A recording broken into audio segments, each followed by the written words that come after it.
여러분, 사람이 살면서 겪는 불행에는 여러 가지가 있습니다. 병에 걸리는 것도 불행이고, 사랑하는 사람을 잃는 것도 불행이고, 외로움에 시달리는 것도 불행입니다. 그런데 제가 오늘 말씀드리고 싶은 것은 노년에 찾아오는 불행 중에서 가장 잔인한 것이 무엇이냐는 겁니다. 병일까요? 외로움일까요? 아닙니다. 돈이 없는 겁니다. 왜냐고요? 돈이 없으면 병이 와도 고칠 수가 없습니다. 외로워도 빠져나올 수가 없습니다. 자식이 있어도 만날 수가 없습니다. 돈이 없으면 다른 모든 불행에 맞설 힘 자체가 사라지기 때문입니다. 한 분의 이야기를 들려드리겠습니다. 80이 쇠 되신 할머니 한 분이 계셨습니다. 이분은 어느 날 아침에 가슴이 심하게 아팠습니다. 숨이 잘 안 쉬어졌습니다. 병원에 가야 한다는 걸 본인도 알고 계셨습니다. 그런데 지갑에 돈이 없었습니다. 통장에도 남은 돈이 거의 없었습니다. 할머니는 떨리는 손으로 아들에게 전화를 걸었습니다. 전화벨이 울렸습니다. 한 번, 두 번, 세 번, 네 번. 아들은 전화를 받지 않았습니다. 할머니는 전화기를 내려놓고 그냥 이불을 덮고 누우셨습니다.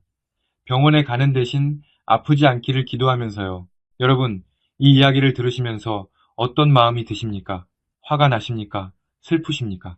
그런데 한 가지만 생각해 보십시오. 만약 이 할머니에게 돈이 있었다면 어땠을까요? 아들 전화를 기다릴 필요 없이 바로 택시를 타고 병원에 가셨을 겁니다. 진료를 받고 약을 타고 안심하고 집에 돌아오셨을 겁니다. 돈이 있었다면 이 상황 자체가 벌어지지 않았습니다. 오늘 저는 이 이야기를 시작으로 왜 노년에 돈이 없는 것이 인생 최고의 불행인지 그 이유를 하나하나 풀어드리겠습니다. 단순히 돈이 중요하다는 뻔한 이야기가 아닙니다. 돈이 없으면 건강, 관계, 자존감, 삶의 선택권, 이 모든 것이 어떻게 무너지는지 그 구조를 정확히 보여드리겠습니다. 그리고 마지막에는 지금이라도 할 수 있는 구체적인 대비 방법까지 말씀드리겠습니다. 끝까지 놓지 마시고 함께 가시죠. 자, 먼저 한 가지 근본적인 질문부터 시작하겠습니다. 불행은 누구에게나 찾아옵니다. 젊은 사람도 힘들고 나이 든 사람도 힘듭니다. 그런데 왜 유독 노년의 불행이 더 잔인할까요? 같은 불행이라도 노년에 겪으면 왜 더 무겁고 더 오래가고 더 빠져나오기 어려울까요? 이유는 단순합니다. 회복할 시간이 없기 때문입니다. 30살에 사업이 망해도 다시 시작할 수 있습니다. 40대에 직장을 잃어도 새 일을 찾을 수 있습니다. 50대에 큰 병에 걸려도 치료받고 다시 일어설 수 있습니다. 젊다는 것은 시간이 있다는 것이고, 시간이 있다는 것은 기회가 있다는 것입니다.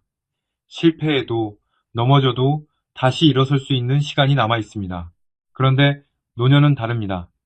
70대에 저축이 바닥나면 다시 그 돈을 모을 시간이 없습니다. 80대에 큰 병에 걸리면 회복할 체력이 부족합니다. 한번 무너지면 다시 일어서기가 극도로 어렵습니다. 젊었을 때는 넘어져도 다시 해보자 라고 할 수 있지만 노년에 넘어지면 이제 끝이구나 라는 생각이 먼저 듭니다. 사례를 하나 들어보겠습니다. 두 사람이 있습니다. 한 사람은 52세의 사업이 실패했습니다. 빚이 생기고 집도 팔아야 했습니다. 처참한 상황이었습니다. 그런데 이분은 다시 일어섰습니다. 작은 가게를 차렸고 3년간 이를 악물고 일했습니다. 55세에 빚을 갚았고 60세에는 안정적인 생활을 되찾았습니다. 물론 쉽지 않았습니다. 하지만 시간과 체력이 남아 있었기 때문에 가능했습니다. 다른 한 사람은 72세에 저축이 바닥났습니다. 자식 사업 자금을 대주고 손주 교육비를 보태주다가 어느 날 보니 통장에 남은 돈이 없었습니다. 이분도 다시 일하려 했습니다. 그런데 72세에 누가 일자리를 주겠습니까? 체력도 예전 같지 않고 할 수 있는 일도 마땅치 않습니다. 결국 기초연금에 의존하면서 하루하루를 버티는 삶이 되었습니다. 이분이 게을러서가 아닙니다. 시간이 없는 겁니다. 기회가 없는 겁니다. 이것이 노년 불행의 핵심입니다. 같은 시련이라도 젊은 날에 겪으면 교훈이 될 수 있습니다. 성장의 발판이 될 수 있습니다. 이런 말도 있지 않습니까? 젊은 날의 고생은 사서도 한다. 맞는 말입니다. 젊었을 때의 어려움은 나중에 돌아보면 값진 경험이 됩니다. 그런데 노년의 가난은 다릅니다. 돌아볼 나중이 없습니다. 이 속담을 노년에 적용하면 이렇게 바뀝니다. 늙은 날의 가난은 피해도 못 피한다. 젊은 날의 가난은 훈장이 될 수 있지만 늙은 날의 가난은 형벌이 됩니다. 그래서 노년에 돈이 없다는 것은 단순히 생활이 어렵다는 차원이 아닙니다. 모든 불행에 대한 방어막이 사라진다는 뜻입니다. 자, 그렇다면 이 방어막이 없을 때 구체적으로 무슨 일이 벌어지는지 하나씩 살펴보겠습니다. 첫 번째는 건강입니다. 여러분, 나이가 들면 몸이 아픈 건 당연합니다. 젊었을 때는 감기 한 번 걸려도 2, 3일이면 낫지만 나이가 들면 감기 하나에도 일주일이 넘게 고생합니다. 관절이 아프고 허리가 아프고 눈이 침침해지고 귀가 어두워집니다. 이건 누구나 겪는 일입니다. 문제는 이 아픈 몸을 돈 없이 관리해야 할 때 벌어지는 일입니다. 돈이 있으면 어떻습니까? 정기적으로 검진을 받고 이상이 발견되면 바로 치료합니다. 좋은 약을 먹고 필요하면 수술도 받습니다. 재활도 하고 건강보조식품도 챙겨 먹습니다. 돈이 있으면 아픈 것은 불편일 뿐 재앙이 되지는 않습니다. 그런데 돈이 없으면 이야기가 완전히 달라집니다. 아파도 병원에 안 갑니다. 진료비가 부담이 되니까요. 괜찮겠지, 좀 쉬면 낫겠지 하면서 버팁니다. 약이 떨어져도 새로 처방받지 않습니다. 약값이 아까우니까요. 고혈압 약을 이틀에 한 알씩 나눠 먹고 당뇨약을 한 달치를 2달에 걸쳐 먹습니다. 이렇게 하면 병이 관리가 안 됩니다. 한 분의 사례를 말씀드리겠습니다. 74세 되신 할아버지가 계셨습니다. 이분은 오래전부터 당뇨를 앓고 계셨습니다. 처음에는 관리를 잘 하셨습니다. 매달 병원에 가고 약을 꼬박꼬박 드시고 식단도 조절하셨습니다. 그때는 돈이 있었으니까요. 그런데 은퇴하고 몇 년이 지나면서 저축이 줄어들기 시작했습니다. 자식 결혼 비용을 보태주고 손주 교육비를 대주다 보니 돈이 빠져나갔습니다. 어느 순간부터 병원을 2달에 한 번으로 줄였습니다. 그 다음에는 석 달에 한 번, 약도 아껴 드시기 시작했습니다. 의사가 하루에 2알 먹으라고 한 약을 하루에 한 알로 줄였습니다. 그러다 당뇨 합병증이 왔습니다. 눈이 나빠지기 시작한 겁니다. 의사는 지금 시술을 안 하면 실명할 수 있습니다 라고 했습니다. 그런데 시술비가 본인 부담금만 해도 수백만 원이었습니다.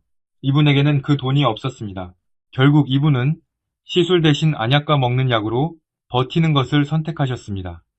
버틴다는 표현이 맞습니다. 치료가 아니라 버티는 겁니다. 시력은 계속 나빠지고 있고 언제 완전히 안 보이게 될지 모르는 상태입니다. 이분은 이렇게 말씀하셨다고 합니다. 눈이 안 보이게 되면 그때는 정말 끝이지. 여러분, 이 이야기를 들으시면서 나는 건강하니까 괜찮아 라고 생각하신 분이 계십니까? 한 가지 말씀드리겠습니다. 지금 건강하신 것은 감사한 일입니다. 하지만 건강은 영원하지 않습니다. 특히 나이가 들면 언제 어떤 병이 올지 아무도 모릅니다. 그리고 그때 돈이 없으면 건강을 지킬 방법이 없습니다. 건강은 돈으로 살 수 없다고들 합니다. 맞는 말이기도 하고 틀린 말이기도 합니다. 정확히 말하면 이렇습니다. 건강은 돈으로 살 수 없지만 돈이 없으면 건강을 지킬 수 없습니다. 병원비, 약값, 수술비, 재활비, 이 모든 것에 돈이 듭니다. 돈이 없으면 아파도 참아야 하고 참다가 병이 커지고 병이 커지면 더 큰 돈이 필요해지고 그 돈은 없으니까 또 참고 이 악순환이 시작되면 끝이 없습니다. 노년에 돈이 없으면 건강을 잃습니다. 이것이 첫 번째 이유입니다. 자, 두 번째 이유로 넘어가겠습니다. 돈이 없으면 사람을 잃습니다. 이 말이 너무 냉정하게 들리실 수 있습니다. 설마 돈이 없다고 사람이 떠나겠어? 이렇게 생각하실 수 있습니다. 하지만 현실은 그렇지 않습니다. 물론 돈 때문에 일부러 등을 돌리는 사람은 많지 않습니다. 대부분은 그런 나쁜 의도가 있는 게 아닙니다. 다만 돈이 없어지면 관계를 유지하는 것 자체가 어려워지는 구조적인 문제가 생깁니다. 자식과의 관계부터 말씀드리겠습니다. 돈이 있을 때는 명절에 손주들 용돈을 넉넉히 쥐어줬습니다. 자식 집에 갈 때 맛있는 것을 사들고 갔습니다. 생일이면 선물도 했습니다. 이런 것들이 관계의 윤활유 역할을 했습니다. 그런데 돈이 없어지면 이 윤활유가 마릅니다. 명절에 손주한테 줄 용돈이 없습니다. 빈손으로 가기가 민망합니다. 그러니 안 가게 됩니다. 자식도 부모에게 전화할 때 뭔가 불편해집니다. 부모가 형편이 어렵다는 걸 알면 도와드려야 한다는 부담이 생깁니다. 그 부담이 싫어서 연락을 피하게 됩니다. 일부러 그러는 게 아닙니다. 무의식적으로 그렇게 되는 겁니다. 친구와 형제 관계도 마찬가지입니다. 한 분의 이야기를 해드리겠습니다. 이분은 젊었을 때 사업을 꽤 잘하셨던 분입니다. 주변에 사람이 많았습니다. 후배들이 형님, 형님 하면서 따랐습니다. 밥도 자주 사고 경조사에 큰 손으로 참석하고 모임의 중심이었습니다. 그런데 60대 후반에 사업이 어려워졌습니다. 가지고 있던 돈이 줄어들기 시작했습니다. 처음에는 별 차이가 없었습니다. 여전히 모임에 나가고 사람들도 잘 만났습니다. 그런데 밥을 사는 횟수가 줄어들면서 분위기가 달라졌습니다. 예전에는 항상 이분이 계산했는데 어느 날부터 각자 내기 시작했습니다. 그러자 후배들의 연락이 뜸해졌습니다. 형님, 오늘 시간 되세요? 라는 전화가 안 오기 시작했습니다. 모임에 안 불리는 날이 생겼습니다. 나중에 알고 보니 후배들끼리 따로 모임을 만들어서 만나고 있었습니다. 이분은 이렇게 말씀하셨습니다. 돈 있을 때는 내가 형님이었는데 돈 없으니까 나는 투명인간이 됐어.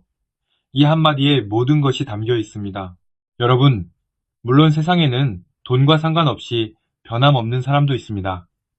형편이 어려워져도 한결같이 곁을 지켜주는 자식, 조건 없이 안부를 묻는 친구, 그런 관계는 진짜 소중한 겁니다. 하지만 솔직히 말씀드리면 그런 관계는 많지 않습니다. 대부분의 관계에는 크든 작든 경제적 요소가 깔려 있습니다. 그 요소가 사라지면 관계도 흔들리기 시작합니다. 돈으로 맺어진 관계는 돈이 없어지면 사라집니다. 그렇다면 진짜 남는 관계는 무엇인가? 이 질문에 대한 답은 나중에 말씀드리겠습니다. 지금은 더 중요한 이야기를 먼저 해야 합니다. 왜냐하면 사람을 잃는 것보다 더 무서운 것이 있기 때문입니다. 바로 자기 자신을 잃는 겁니다. 여러분, 사람에게 가장 중요한 것이 무엇이라고 생각하십니까? 건강이요? 가족이요? 물론 다 중요합니다. 하지만 제가 생각하기에 사람에게 가장 중요한 것은 자기 자신에 대한 존중감입니다. 나는 가치 있는 사람이다. 나는 쓸모 있는 사람이다.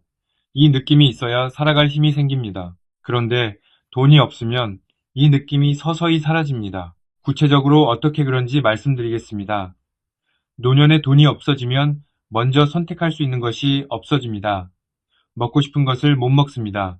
가고 싶은 곳에 못 갑니다. 하고 싶은 것을 못 합니다. 젊었을 때는 오늘 뭐 먹을까 하면서 이것저것 고를 수 있었습니다. 주말에 어디 갈까 하면서 계획을 세울 수 있었습니다. 이 사소한 선택들이 쌓여서 내 삶은 내가 결정한다는 느낌을 만들어줍니다. 그런데 돈이 없으면 선택지가 사라집니다. 먹는 것도 가장 싼 것으로 정해져 있고, 갈 곳도 돈 안 드는 곳만 갈 수 있고, 하고 싶은 일은 꿈도 못 꿉니다. 내 삶인데 내가 결정할 수 있는 게 아무것도 없습니다. 한 분의 이야기를 더 해드리겠습니다. 이분은 평생 한 가정의 가장이었습니다. 30년 넘게 회사에 다니면서 가족을 먹여 살렸습니다. 가족의 중심이었고 결정권자였습니다. 집을 살 때도, 아이들 학교를 정할 때도, 가족 여행을 갈 때도 이분이 결정했습니다. 그런데 62세에 은퇴를 했습니다. 퇴직금은 자식 결혼 비용으로 거의 다 나갔습니다. 연금은 월 30만 원 남짓, 아내의 기초연금을 합쳐도 월 70만 원이 안 되었습니다. 처음에는 괜찮았습니다. 그래, 좀 아끼면서 살면 되지 하셨습니다. 그런데 시간이 지나면서 달라지기 시작했습니다. 아내와 마트에 가면 예전에는 카트에 이것저것 넣었는데 이제는 가격표만 봅니다. 아내가 과일을 집어들면 그거 비싸니까 놔 하고 말리게 됩니다. 친구가 등산 모임에 가자고 하면 점심값이 부담돼서 안 간다고 합니다. 아내와 외식은 아예 안 합니다. 이분의 하루는 점점 단순해졌습니다. 아침에 일어나서 텔레비전을 보고 점심을 먹고 또 텔레비전을 보고 저녁을 먹고 잠을 잡니다. 할 일이 없습니다. 갈 곳이 없습니다. 만날 사람이 없습니다. 이분의 말수가 눈에 띄게 줄었다고 합니다. 예전에는 활발하고 유머도 있는 분이었는데 은퇴하고 2, 3년 지나니까 거의 말을 안 하셨다고 합니다. 아내가 걱정돼서 병원에 모시고 갔더니 우울증 진단을 받으셨습니다. 의사가 물었습니다. 특별히 힘든 일이 있으셨습니까? 이분은 한참을 가만히 있다가 이렇게 말씀하셨답니다. 힘든 일이요? 아무것도 안 하는 게 힘듭니다. 나는 이제 아무 쓸모도 없는 사람이 된 것 같습니다. 여러분, 이 말을 한번 곱씹어 보십시오. 아무 쓸모도 없는 사람, 평생 가족을 위해 일하고 땀 흘리고 온 힘을 다해 살아온 분이 이런 말을 하게 된 겁니다. 돈이 없어지니까 할 수 있는 게 없어졌고 할 수 있는 게 없어지니까 존재의 의미가 사라진 겁니다. 이것이 돈이 없다는 것의 진짜 무서운 점입니다. 단순히 물질이 부족한 게 아닙니다. 삶의 주인이었던 사람이 삶의 구경꾼이 되는 겁니다. 내 삶인데 내가 결정할 수 있는 게 없고, 다른 사람 눈치를 봐야 하고, 점점 움츠러들고, 결국 나는 필요 없는 사람이라는 생각에 갇히게 됩니다. 여러분께 한 가지 여쭤보겠습니다. 여러분은 지금 여러분 삶의 주인이십니까? 먹고 싶은 것을 먹을 수 있고, 가고 싶은 곳에 갈 수 있고, 하고 싶은 일을 할 수 있는 상태이십니까?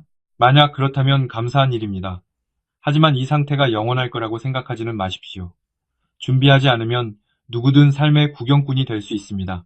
자, 지금까지 돈이 없으면 건강을 잃고 사람을 잃고 자기 자신마저 잃는다는 이야기를 했습니다. 그런데 여기서 한 발짝 더 들어가겠습니다. 노년의 돈은 젊었을 때의 돈과 의미 자체가 다릅니다. 이 차이를 이해하셔야 합니다. 젊었을 때의 돈은 풍요의 도구입니다. 더 좋은 차를 사고, 더 넓은 집에 살고, 여행을 가고, 취미를 즐기고, 돈이 있으면 삶이 풍요로워지고, 돈이 없으면 좀 불편하지만 어떻게든 살 수 있습니다. 왜냐하면 일을 해서 벌면 되니까요. 그런데 노년의 돈은 생존의 조건입니다. 풍요가 아닙니다. 더 좋은 것을 먹겠다는 게 아닙니다. 밥을 먹을 수 있느냐 없느냐의 문제입니다. 더 좋은 집에 살겠다는 게 아닙니다. 지붕이 있는 곳에서 잘 수 있느냐 없느냐의 문제입니다. 더 좋은 병원에 가겠다는 게 아닙니다. 아플 때 병원에 갈 수 있느냐 없느냐의 문제입니다. 지붕, 약, 밥, 이 세 가지입니다. 인간이 최소한으로 살아가는 데 필요한 이 세 가지를 지키려면 돈이 반드시 필요합니다. 이것은 사치가 아닙니다. 생존입니다. 사례를 하나 더 말씀드리겠습니다. 78세 되신 아버지가 계셨습니다. 이분은 자식 셋을 키우면서 모은 재산의 대부분을 자식들에게 나눠주셨습니다.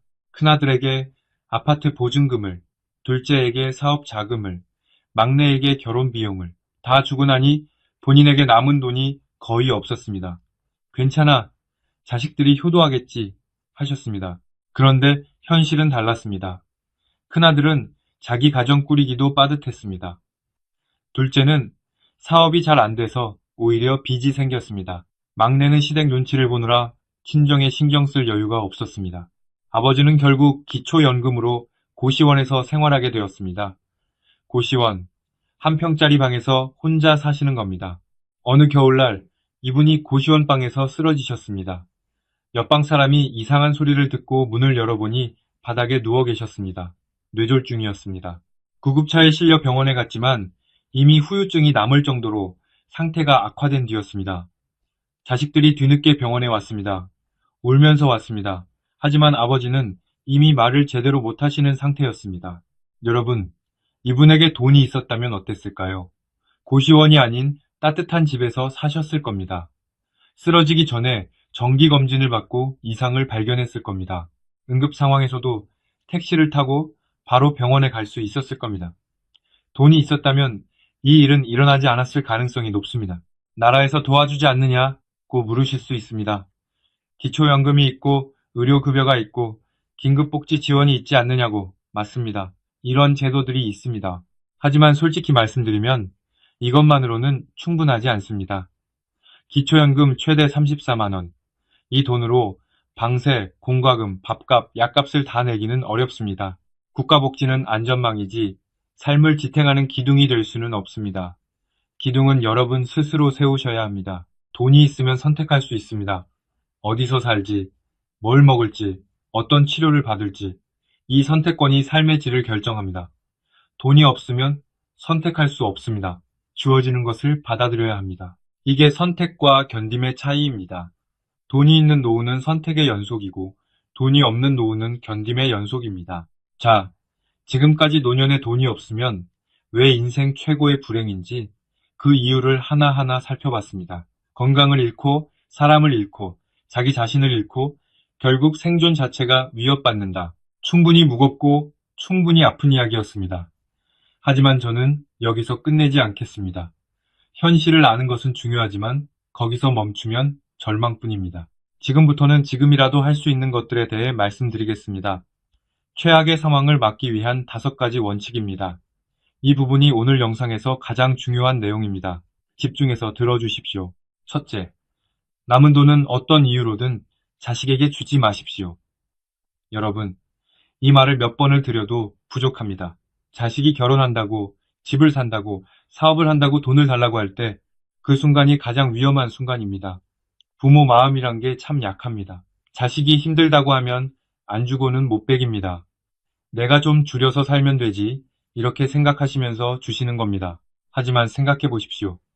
그 돈을 주고 나면 여러분에게 남는 게 뭡니까? 몇 달 뒤에 병원에 가야 하는데 돈이 없으면 어떻게 합니까? 난방비가 나갈 때 통장이 텅 비어 있으면 어떻게 합니까? 그때 가서 자식에게 다시 달라고 할 수 있습니까? 대부분의 경우 못합니다. 한 번 준 돈은 돌아오지 않습니다. 비행기 안전 안내를 떠올려 보십시오. 산소 마스크가 내려오면 본인 것부터 착용한 후에 옆 사람을 도우라고 합니다. 노후 자금도 마찬가지입니다. 내가 먼저 살아남아야 자식에게 짐이 되지 않습니다. 모든 돈을 자식에게 주고 쓰러지면 그때는 자식이 더 큰 부담을 지게 됩니다. 돈을 안 주는 것이 이기적인 게 아닙니다. 현명한 겁니다. 둘째, 집 명의는 죽을 때까지 내 이름으로 지키십시오. 이것은 생존의 문제입니다. 내 이름으로 된 집이 있으면 최소한 잘 곳은 있습니다. 그런데 집을 자식 명의로 넘기는 순간 그 안전장치가 사라집니다. 어차피 나중에 줄 거니까 세금을 아끼려고 라는 이유로 집을 넘기시는 분들이 계시는데 절대 그러시면 안 됩니다. 자식의 빚 때문에 그 집이 압류될 수 있습니다. 자식 부부가 이혼하면서 그 집이 재산분할 대상이 될 수 있습니다. 이런 일은 실제로 비일비재합니다. 집을 잃으면 그때부터는 고시원이나 쪽방에서 살아야 합니다. 한 평짜리 방에서 혼자 지내는 노후. 상상만 해도 가슴이 아프지만 현실에서 이런 분들이 정말 많습니다. 집은 노후의 마지막 보루입니다. 다른 건 다 양보해도 집만큼은 지키십시오. 이것은 자식에 대한 배신이 아닙니다. 자기 자신에 대한 최소한의 책임입니다. 셋째, 작더라도 매달 들어오는 수입을 만드십시오. 한 달에 20만 원이라도 30만 원이라도 꾸준히 들어오는 돈이 있으면 마음이 완전히 다릅니다. 기초연금을 확인하시고 노인 일자리 사업에 참여하시고 여러분의 경험을 활용할 수 있는 소일거리를 찾아보십시오. 기초연금은 만 65세 이상이시면 소득에 따라 매달 받으실 수 있습니다. 노인 일자리 사업은 주민센터나 시니어클럽에 문의하시면 됩니다. 공원 청소, 교통 안내, 복지관 보조 같은 일들입니다. 큰 돈은 아니지만 이 작은 수입이 여러분의 자존감과 생활의 안정을 동시에 지켜줍니다. 한 어르신은 이렇게 말씀하셨습니다. 일자리를 구한 뒤로 아침에 눈 뜨는 게 달라졌어요. 갈 곳이 있으니까. 돈도 중요하지만 매일 할 일이 있다는 것 자체가 사람을 살게 만듭니다. 넷째, 건강에 돈을 아끼지 마십시오. 역설적으로 들리실 수 있습니다. 돈이 없는데 건강에 돈을 쓰라니. 하지만 이건 투자입니다. 지금 10,000원짜리 검진을 건너뛰면 나중에 1,000만 원짜리 수술비가 나올 수 있습니다. 지금 3,000원짜리 약을 아끼면 나중에 30만 원짜리 입원비가 나올 수 있습니다. 건강에 쓰는 돈은 소비가 아니라 미래의 지출을 줄이는 투자입니다. 국민건강보험 무료검진을 반드시 받으십시오. 2년에 한 번 제공됩니다. 매일 30분 걷기를 하십시오. 돈이 안 듭니다. 식사를 거르지 마십시오. 달걀, 두부, 콩나물, 비싸지 않은 단백질을 챙겨 드십시오. 약을 아껴 드시지 마시고 의사가 처방한 대로 정확히 복용하십시오. 이 네 가지만 지키셔도 건강 악화를 크게 늦출 수 있습니다. 다섯째, 돈 없이도 유지되는 관계를 지금부터 만드십시오. 돈이 사라지면 같이 사라지는 관계가 있고 돈과 상관없이 남아있는 관계가 있습니다. 지금부터 여러분이 만들어야 할 것은 후자입니다. 어떻게 만들 수 있을까요? 동네 복지관에 나가 보십시오. 노인대학에 등록해 보십시오. 봉사활동에 참여해 보십시오. 아침마다 공원에서 산책하시면서 같은 시간에 나오시는 분에게 인사를 건네보십시오. 처음에는 어색할 수 있습니다. 하지만 한 번, 두 번 반복하면 대화가 시작되고 그 대화가 관계가 됩니다. 이런 관계는 돈으로 맺어진 게 아닙니다. 함께 시간을 보내고 이야기를 나누고 서로의 안부를 묻는 것으로 유지되는 관계입니다. 이 관계가 노후에 여러분을 지탱해줄 진짜 울타리입니다. 한 어르신의 이야기를 해드리겠습니다. 이분은 71세의 복지관에서 서해 동호회에 가입하셨습니다. 처음에는 글씨를 배우려고 가셨는데 거기서 비슷한 나이의 친구들을 만나셨습니다.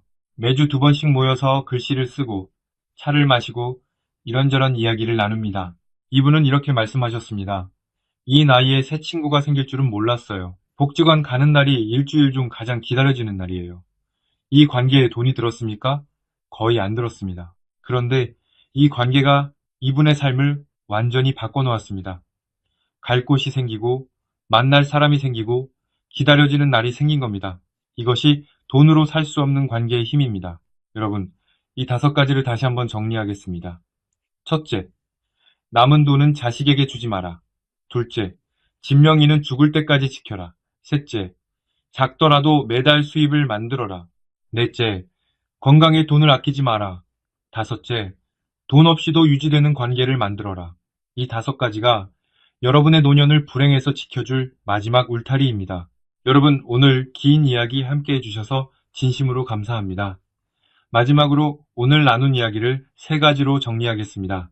하나, 노년에 돈이 없으면 건강을 잃고 사람을 잃고 자기 자신마저 잃습니다. 그래서 돈이 없는 것이 노년 최고의 불행입니다. 둘, 노년의 돈은 사치를 위한 것이 아니라 생존을 위한 것입니다. 지붕, 약, 밥. 이 3가지를 지키기 위해 반드시 최소한의 돈은 확보하셔야 합니다. 셋, 지금이라도 늦지 않았습니다. 돈을 지키고 건강을 지키고 관계를 만들면 최악의 상황은 피할 수 있습니다. 자, 그러면 오늘 당장 할 수 있는 한 가지를 제안드리겠습니다. 오늘 밤에 조용히 앉아서 통장 잔고를 확인해 보십시오. 그리고 은퇴 후에 매달 고정으로 나갈 돈이 얼마인지, 매달 들어올 돈은 얼마인지 한번 계산해 보십시오. 숫자가 맞지 않으면 거기서부터가 시작입니다. 현실을 직시하는 것이 준비의 첫걸음입니다. 여러분, 돈이 전부는 아닙니다. 그건 맞습니다. 사랑, 건강, 행복, 이런 것들은 돈으로 살 수 없습니다. 하지만 노년의 돈은 여러분이 존엄하게 살아가기 위한 최소한의 조건입니다. 그 조건을 지키는 것은 욕심이 아닙니다. 여러분, 자신에 대한 예의입니다. 살아온 세월에 대한 존중입니다. 앞으로 남은 날들을 위한 책임입니다. 부디 자신을 지키십시오.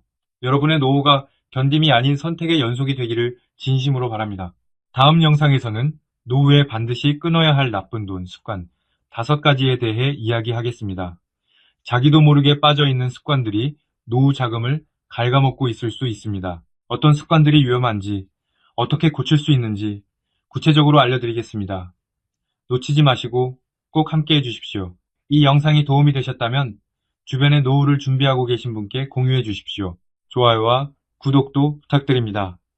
여러분의 관심이 누군가의 노후를 바꿀 수 있습니다. 감사합니다.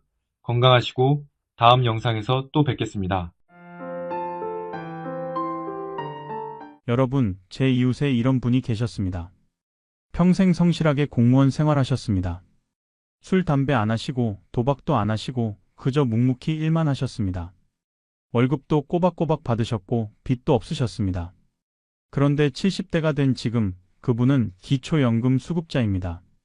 한 달에 받는 돈이 국민연금 40만 원과 기초연금 30만 원 합쳐서 70만 원입니다. 월세 50만 원 내고 나면 20만 원으로 한 달을 삽니다. 도대체 뭐가 잘못된 걸까요? 그분은 특별히 잘못 산 게 없습니다. 그냥 평범하게 우리 모두가 하는 선택들을 하셨을 뿐입니다. 하지만 그 평범한 선택들이 모여서 노후 빈곤이라는 결과를 만들었습니다. 오늘은 노후 빈곤으로 가는 가장 흔한 선택들을 말씀드리겠습니다. 누구나 할 수 있는 아주 평범해 보이는 선택들입니다. 하지만 그 선택들이 20년, 30년 후 여러분의 노후를 결정합니다. 이 영상을 보시는 50대, 60대 분들은 아직 늦지 않았습니다. 지금이라도 바꿀 수 있습니다. 그럼 시작하겠습니다. 첫 번째 흔한 선택, 자녀만 잘 되면 된다며 노후 자금을 포기하는 것입니다. 우리 세대 부모들의 가장 흔한 생각입니다. 나는 못 배웠어도 자식은 대학 보내야지. 내 노후는 나중 문제고 일단 애들부터 키우자. 이렇게 생각하고 모든 걸 자녀한테 쏟아붓습니다. 초등학교 때부터 학원비 냅니다. 한 달에 50만 원, 100만 원씩. 중학교 가면 더 오릅니다. 고등학교 가면 입시학원까지 더해집니다. 18년 동안 학원비만 수천만 원이 나갑니다. 대학 등록금은 또 얼마입니까? 1년에 1,000만 원씩 4년이면 4천만 원입니다. 자녀가 둘이면 8천만 원입니다. 생활비까지 보태주면 억 단위입니다. 대학 졸업했는데 취직 못하면 더 보태줍니다. 대학원 보내거나 고시 준비시키거나 유학 보냅니다. 몇 천만 원이 더 들어갑니다. 결혼할 나이 되면 또 돈이 듭니다. 결혼식 비용, 전세금, 살림장만 다 도와줍니다. 수천만 원이 더 나갑니다. 이렇게 30년 동안 자녀한테만 씁니다. 매달 월급의 절반 이상이 자녀 교육비와 생활비로 나갑니다. 그러면 부모 자신의 노후 준비는 어떻게 됩니까? 못합니다. 저축할 여유가 없습니다. 연금 들 돈도 없습니다. 60대 후반의 한 여성분은 이렇게 말씀하셨습니다. 저는 3남매를 키웠어요. 다 대학 보냈고 다 결혼시켰어요. 큰애 대학 등록금만 4천만 원, 둘째 유학비 5천만 원, 막내 결혼 자금 3천만 원. 계산해보니까 30년 동안 자녀한테 쓴 돈이 2억 원이 넘더라고요. 그 돈을 제 노후에 썼으면 지금 이렇게 안 살았을 텐데. 제 통장엔 지금 1,000만 원도 없어요. 부모는 생각합니다. 내가 이렇게 희생해서 키우면 나중에 애들이 나를 돌봐주겠지. 효도해주겠지. 하지만 현실은 다릅니다. 요즘 젊은이들은 자기 생활하기도 바쁩니다. 집값 비싸고 육아 힘들고 직장 생활 불안합니다. 부모님께 매달 용돈 드릴 여유가 없습니다. 명절에 10만 원, 20만 원 드리는 게 전부입니다. 부모가 한 달 생활비로 쓰기엔 턱없이 부족합니다. 부모는 섭섭합니다. 나는 평생을 너희한테 바쳤는데 이게 전부야. 하지만 자녀도 억울합니다. 나도 힘든데 부모님이 왜 준비를 안 해놓으셨어? 결국 부모는 기초연금에 의존하거나 기초생활수급자가 됩니다. 평생 일했는데 노년에 국가 지원으로 겨우 삽니다. 자녀 교육이 잘못됐다는 게 아닙니다. 하지만 내 노후도 중요합니다. 균형을 맞춰야 합니다. 자녀 대학까지는 책임지되 결혼 자금은 자녀가 마련하게 해야 합니다. 매달 자녀 교육비 내면서도 조금이라도 내 연금을 들어야 합니다. 노후 준비 없이 자녀만 키우는 것, 이것이 노후 빈곤으로 가는 첫 번째 흔한 선택입니다. 두 번째 흔한 선택, 집값 떨어질 거라며 부동산 구매를 망설이는 것입니다. 1980년대, 1990년대, 2000년대 초반. 그때 집을 샀으면 지금 부자였을 겁니다. 하지만 많은 분들이 안 샀습니다. 왜 안 샀을까요? 집값이 너무 비싸다고 생각했습니다. 1985년에 강남 아파트가 2천만 원이었습니다. 그때 평균 월급이 30만 원이었으니까 6년치 월급이었습니다. 너무 비싸. 이런 가격에 누가 사? 조금만 기다리면 떨어질 거야. 하지만 떨어지지 않았습니다. 오히려 올랐습니다. 1990년에 5천만 원, 2000년에 2억, 2010년에 10억, 지금은 20억입니다. 빚 내는 게 무서웠습니다. 대출받아서 집 사는 게 불안했습니다. 빚은 나쁜 거라고 배웠습니다. 이자 내기 싫었습니다. 그래서 현금으로 살 수 있을 때까지 기다렸습니다. 하지만 기다리는 사이 집값은 천정부지로 올랐습니다. 현금 모아도 따라잡을 수 없었습니다. 전세가 더 이득이라고 생각했습니다. 집 사면 재산세 내야 하고 관리비 많이 나가고 수리비 들잖아요. 전세로 살면 그런 거 안 내도 되고 목돈도 생기고 그 돈으로 다른 투자하면 되지. 하지만 그 목돈은 인플레이션으로 가치가 떨어졌고 전세금은 집값 상승을 따라가지 못했습니다. 70대 초반의 한 남성분은 이렇게 말씀하셨습니다. 1990년에 분당 아파트를 1억에 살 수 있었어요. 대출 6천만 원 받으면 됐는데 빚이 무서워서 안 샀어요. 전세로 살았죠. 지금 그 아파트가 15억이에요. 저는 아직도 전세 살아요. 전세금 돌려받으면 2억 있는데 이 돈으로는 어디도 못 사요. 그때 용기 내서 샀더라면 지금 집 한 채는 있었을 텐데. 집이 있는 사람과 없는 사람의 노후는 완전히 다릅니다. 집이 있으면 노후가 안정적입니다. 주거비 걱정이 없습니다. 필요하면 집을 팔아서 작은 집으로 옮기고 차액으로 생활할 수 있습니다. 영목이지 대출받아서 월급처럼 쓸 수도 있습니다. 하지만 집이 없으면 노후가 불안합니다. 평생 전세 살다가 70대에 전세금 돌려받아도 그 돈으로 집을 살 수 없습니다. 월세로 살아야 하는데 연금에서 월세 내고 나면 생활비가 부족합니다. 한 달에 100만 원씩 월세 내면 10년이면 1억 2천만 원입니다. 20년이면 2억 4천만 원입니다. 그 돈이 다 남의 주머니로 들어갑니다. 집값 떨어질 거라고 빚 내기 무섭다고 전세가 낮다고 망설이는 것. 이것이 노후 빈곤으로 가는 두 번째 흔한 선택입니다. 세 번째 흔한 선택, 퇴직금으로 사업하면 되겠다며 무모한 창업을 하는 것입니다. 50대 중반에 회사를 떠납니다. 명예퇴직이든 정년퇴직이든 어쨌든 직장을 나옵니다. 퇴직금 받습니다. 5천만 원, 7천만 원, 많으면 1억 원. 이 돈으로 뭘 할까 고민합니다. 그냥 은행에 넣어두면 이자가 적습니다. 뭔가 해야 할 것 같습니다. 주변 사람들이 말합니다. 사업해봐. 치킨집 하면 한 달에 500만 원 벌어. 카페 하면 편하게 돈 벌어.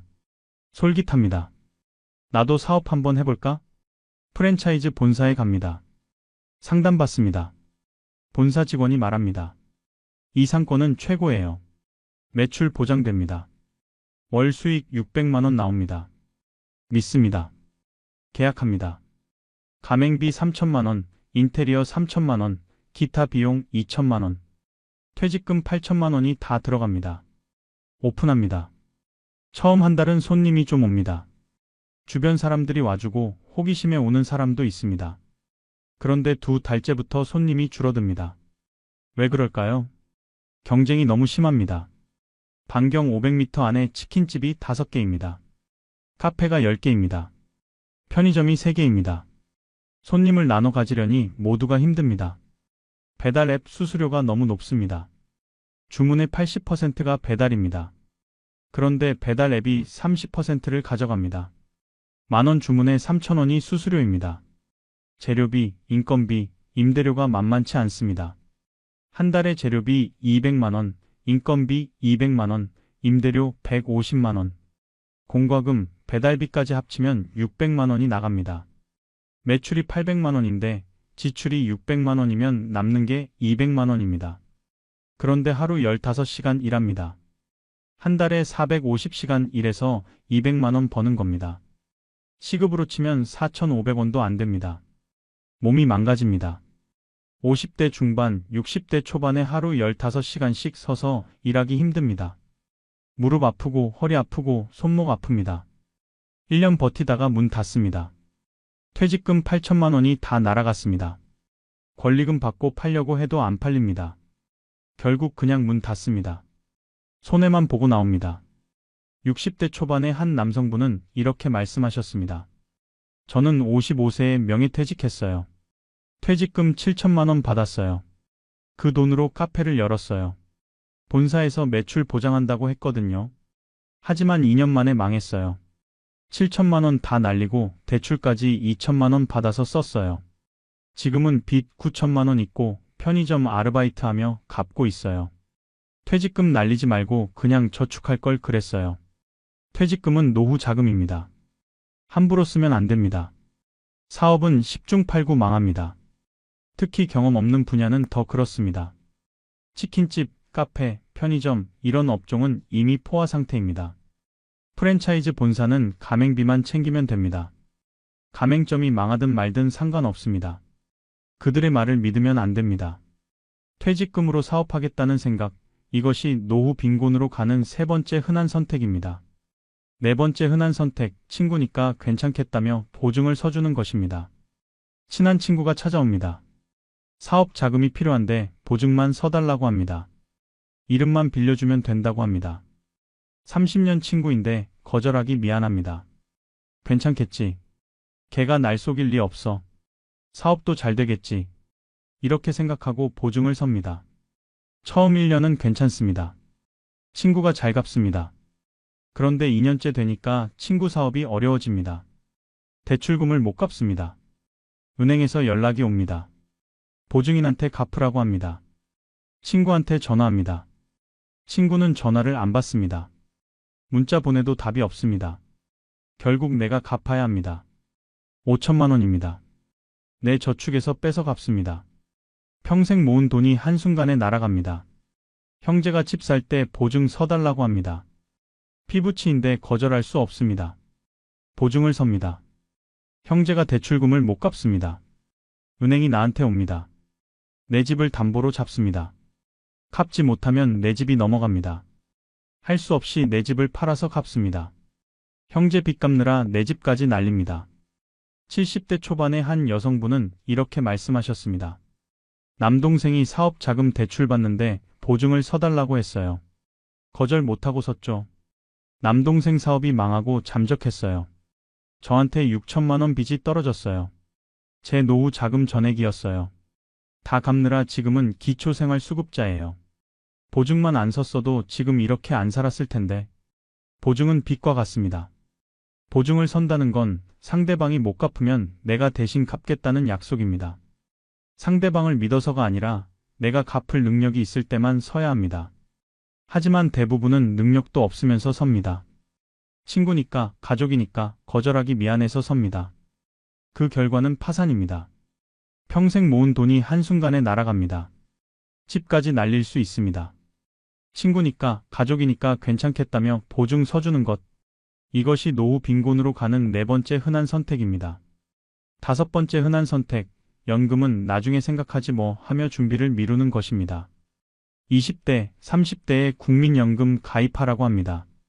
하지만 젊을 때는 관심이 없습니다. 노후는 아직 멀었고 당장 생활비 쓰기도 바쁩니다. 월급에서 국민연금 떼 가는 게 아깝습니다. 이 돈으로 뭐라도 사고 싶은데 연금으로 나갑니다. 짜증납니다. 자영업자는 더 심합니다. 국민연금이 의무가 아니라 선택입니다. 안 내도 됩니다. 그래서 많은 분들이 안 냅니다. 당장 돈 쓸 때가 많은데 먼 미래 연금을 왜 내냐고 생각합니다. 개인연금 들라고 합니다. 하지만 미룹니다. 지금은 여유가 없어. 나중에 돈 좀 모이면 들지 뭐. 50대 되면 들지 뭐. 이렇게 미루고 미루다가 50대가 됩니다. 이제 슬슬 걱정됩니다. 연금 준비를 해야 할 것 같은데 아직도 여유가 없습니다. 자녀 대학 등록금 내야 하고 결혼 자금 마련해야 하고 60대가 됩니다. 이제 곧 은퇴입니다. 연금이 얼마나 나올까 계산해 봅니다. 국민연금 한 달에 40만 원입니다. 개인연금은 안 들었으니 없습니다. 한 달에 40만 원으로 어떻게 삽니까? 월세가 50만 원인데 연금으로도 모자랍니다. 생활비까지 합치면 한 달에 150만 원은 있어야 하는데 연금은 40만 원밖에 안 됩니다. 60대 후반의 한 남성분은 이렇게 말씀하셨습니다. 저는 자영업자였어요. 국민연금을 50세부터 냈어요. 그것도 최저금액으로요. 15년 냈는데 지금 한 달에 30만 원 나와요. 개인연금은 안 들었고요. 이 돈으로 어떻게 살라는 건지 모르겠어요. 20대 때부터 꾸준히 넣었더라면 지금 100만 원은 받았을 텐데. 연금은 복리입니다. 일찍 시작할수록 많이 쌓입니다. 20대에 매달 10만 원씩 40년 넣으면 60대에 한 달에 150만 원씩 받습니다. 하지만 50대에 매달 10만 원씩 10년 넣으면 60대에 한 달에 30만 원밖에 못 받습니다. 시간이 돈입니다. 젊을 때 시작해야 이자가 쌓입니다. 하지만 많은 분들이 미룹니다. 나중에 하다가 결국 못합니다. 노후가 되어서야 후회합니다. 연금은 나중에 생각하지 뭐 하며 준비를 미루는 것. 이것이 노후 빈곤으로 가는 다섯 번째 흔한 선택입니다. 여섯 번째 흔한 선택, 건강보험 있으니 괜찮다며 실비보험을 무시하는 것입니다. 젊을 때는 건강합니다. 아프면 병원 가서 치료받고 건강보험으로 대부분 커버됩니다. 실비보험 들라고 하는데 필요성을 못 느낍니다. 한 달에 3만 원, 5만 원씩 보험료 내는 게 아깝습니다. 그 돈으로 다른 거 하지, 왜 보험 들어? 나는 안 아파.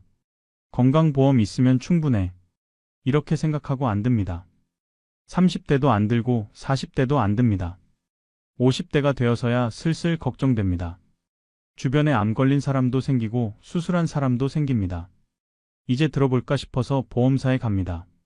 하지만 문제가 생깁니다. 나이가 많아서 보험료가 비쌉니다. 한 달에 15만 원, 20만 원씩 나옵니다. 건강검진에서 이상 소견이 나옵니다. 고혈압, 당뇨, 고지혈증, 보험사에서 가입을 거절합니다. 또는 특정 질병은 보장 제외한다고 합니다. 결국 못 듭니다. 그러다 60대에 큰 병이 옵니다. 암 진단받습니다. 수술합니다.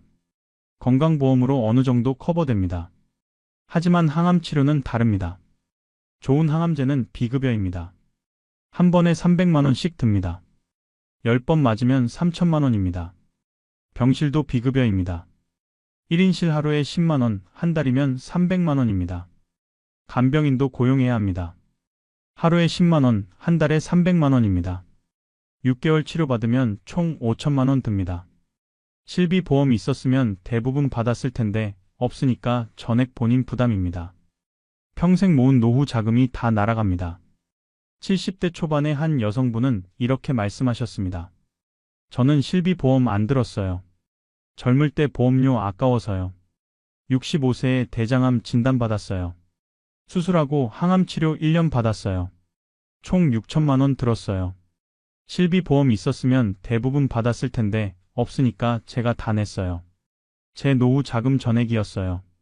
30대 때 들어놨더라면 지금 이렇게 안 됐을 텐데. 실비보험은 노후 대비입니다. 나이 들수록 병에 걸릴 확률이 높습니다. 큰 병 걸리면 치료비가 수천만 원 듭니다. 건강보험으로 커버 안 되는 부분이 많습니다. 실비보험이 있으면 그 부분을 받을 수 있습니다. 노후 자금을 지킬 수 있습니다. 하지만 없으면 노후 자금이 한순간에 날아갑니다. 평생 모은 돈이 병원비로 다 나갑니다. 건강보험이 있으니 괜찮다며 실비보험을 무시하는 것. 이것이 노후 빈곤으로 가는 6번째 흔한 선택입니다. 7번째 흔한 선택, 은퇴해도 소비는 그대로 유지하는 것입니다. 은퇴 전에는 월급이 200만 원, 300만 원 들어왔습니다. 그 돈으로 생활했습니다. 외식도 하고 옷도 사고 여행도 갔습니다. 은퇴하고 나면 소득이 급격히 줄어듭니다. 월급 200만 원 받다가 연금 50만 원 받습니다. 4분의 1로 줄어드는 겁니다. 그런데 지출은 어떻게 됩니까? 그대로입니다. 아니, 오히려 늘어나기도 합니다. 왜 그럴까요? 습관이 안 바뀌기 때문입니다. 현역 시절에는 한 달에 외식 10번 했습니다. 은퇴해도 똑같이 10번 합니다. 한 번에 5만 원씩 쓰면 한 달에 50만 원입니다. 골프 좋아했습니다. 한 달에 4-5번 쳤습니다. 은퇴해도 똑같이 칩니다. 한 번에 15만 원씩 쓰면 한 달에 60만 원입니다. 체면 때문에 못 줍니다. 친구들이 비싼 식당 가자고 하면 내 형편에는 부담스럽지만 거절 못합니다. 쪽팔리니까요. 손주 용돈도 계속 줍니다. 한 명당 5만 원씩, 4명이면 20만 원입니다. 매달 줍니다. 명절, 경조사비도 그대로입니다. 한 달에 40만 원씩 나갑니다. 이렇게 계산해보면 한 달에 200만 원 씁니다. 연금은 50만 원밖에 안 나옵니다. 150만 원이 부족합니다. 부족한 돈은 어디서 나옵니까? 저축해서 빼야 합니다. 한 달에 150만 원씩 빼면 1년에 1,800만 원입니다. 5천만 원 저축 있어도 3년이면 바닥납니다. 60대 후반의 한 남성분은 이렇게 말씀하셨습니다. 저는 은퇴하고도 생활 수준을 못 낮췄어요. 골프도 계속 치고 외식도 자주 하고 친구들 만나서 술도 마시고 한 달에 250만 원씩 썼어요. 연금은 60만 원밖에 안 나오는데요. 5년 만에 저축 7천만 원이 다 떨어졌어요. 지금은 자녀 용돈 받으며 살아요. 은퇴할 때 지출을 줄였어야 했는데 소득에 맞춰 살아야 합니다. 은퇴하면 소득이 줄어듭니다. 지출도 줄여야 합니다. 안 그러면 파산합니다. 외식 횟수 줄이고 골프 횟수 줄이고 여행 줄이고 손주 용돈 줄여야 합니다. 체면 버리고 친구들한테 솔직하게 말해야 합니다. 나는 이제 형편이 어렵다고. 하지만 많은 분들이 못 줍니다. 습관도 안 바뀌고 체면도 있고 그러다가 저축이 바닥나고 빈곤해집니다. 은퇴해도 소비는 그대로 유지하는 것. 이것이 노후 빈곤으로 가는 7번째 흔한 선택입니다. 8번째 흔한 선택. 이건 안전한 투자라며 금융 사기에 당하는 것입니다. 은퇴하면 목돈이 생깁니다. 퇴직금, 저축 합쳐서 5천만 원, 1억 원. 이 돈을 어떻게 굴릴까 고민합니다. 은행 예금은 이자가 너무 적습니다. 1년에 3%. 1억 있어도 1년에 300만 원밖에 안 됩니다. 한 달에 25만 원입니다. 그때 누군가 다가옵니다. 좋은 투자처가 있다고, 한 달에 10% 수익 난다고, 원금 보장에 고수익이라고 말합니다. 솔깃합니다. 한 달에 10%면 1억이 한 달에 1,000만 원씩 불어나는 겁니다. 1년이면 1억 2천만 원이 됩니다. 너무 좋아 보입니다. 투자합니다. 처음 한두 달은 정말 수익이 들어옵니다. 1,000만 원씩 받습니다. 이거 진짜구나, 더 넣어야겠다 생각합니다. 추가로 넣습니다. 5천만 원 더 넣습니다. 그런데 갑자기 연락이 끊깁니다. 회사가 문을 닫습니다. 돈이 다 날아갑니다. 알고 보니 폰지 사기였습니다. 먼저 투자한 사람한테 나중에 투자한 사람 돈으로 수익을 주는 구조였습니다. 결국 회사가 파산하고 투자자들은 돈을 날립니다. 지인이 소개하는 투자도 위험합니다. 친구, 친척, 교회 사람이 투자하라고 권합니다. 아는 사람이 소개하니까 믿게 됩니다. 설마 지인이 나한테 사기치겠어? 하지만 그 지인도 당하는 겁니다. 또는 수수료 받으려고 권하는 겁니다. 어쨌든 결과는 똑같습니다. 돈을 잃습니다. 70대 초반의 한 여성분은 이렇게 말씀하셨습니다. 교회 권사님이 좋은 투자처 소개해줬어요.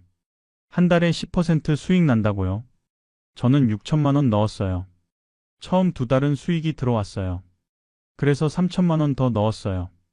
그 다음 달부터 연락이 안 됐어요. 9천만 원 다 날렸어요. 교회 사람이 소개한 거라 믿었는데 사기였어요. 고수익은 사기입니다. 한 달에 10% 수익, 원금 보장, 이런 건 절대 없습니다. 있으면 100% 사기입니다. 은행 예금 이자가 3%인데 어떻게 한 달에 10%를 주겠습니까? 논리적으로 말이 안 됩니다. 하지만 노년에는 판단력이 떨어집니다. 외롭고 돈 걱정 많고 누군가 친절하게 다가오면 믿게 됩니다. 이건 안전한 투자라며 금융 사기에 당하는 것. 이것이 노후 빈곤으로 가는 8번째 흔한 선택입니다. 9번째 흔한 선택, 담배, 술 정도는 괜찮다며 건강을 방치하는 것입니다. 젊었을 때부터 담배를 피웁니다. 하루에 한 갑. 스트레스 풀린다고 습관이라고 계속 핍니다. 술도 자주 마십니다. 일주일에 서너 번. 친구들 만나면 소주 한두 병씩 마십니다. 운동은 안 합니다. 바빠서 피곤해서 못합니다. 밥은 대충 먹습니다. 짜고 맵고 기름진 음식 좋아합니다. 이렇게 30년, 40년을 삽니다. 젊을 때는 괜찮습니다. 하지만 60대 되면 몸이 망가집니다. 당뇨가 옵니다. 고혈압이 옵니다. 고지혈증이 옵니다. 폐 기능이 나빠집니다. 간 수치가 안 좋습니다. 병원에 갑니다. 의사가 말합니다. 평생 약 드셔야 합니다. 담배 끊으세요. 술 끊으세요. 운동하세요. 약 먹기 시작합니다. 아침에 5알, 저녁에 3알. 약값만 한 달에 10만 원입니다. 담배 끊으려고 해도 안 됩니다. 50년 피운 습관이 안 바뀝니다. 술도 마찬가지입니다. 70대가 되면 합병증이 옵니다. 당뇨 때문에 눈이 나빠집니다. 신장 기능이 떨어집니다. 심장이 안 좋습니다. 투석 받아야 합니다. 일주일에 3번 병원에서 4시간씩 투석 받습니다. 투석비만 한 달에 200만 원입니다. 건강보험으로 일부 커버되지만 본인 부담도 만만치 않습니다. 삶의 질이 떨어집니다. 하고 싶은 것도 못하고 가고 싶은 데도 못 가고 병원만 다닙니다. 70대 중반의 한 남성분은 이렇게 말씀하셨습니다. 저는 평생 담배 피웠어요. 하루에 2갑씩. 술도 매일 마셨어요. 60대에 당뇨, 고혈압 왔어요. 약 먹으면서도 담배, 술 못 끊었어요. 70세에 신부전 왔어요. 지금은 일주일에 3번 투석 받아요. 젊었을 때 담배, 술 끊었더라면 지금 이렇게 안 됐을 텐데. 후회돼요. 건강은 돈입니다. 건강하면 병원비 안 듭니다. 약값 안 듭니다. 아프면 돈이 엄청나게 듭니다. 그리고 건강하면 삶의 질이 높습니다. 하고 싶은 것 하고 가고 싶은 데 갑니다. 아프면 아무것도 못합니다.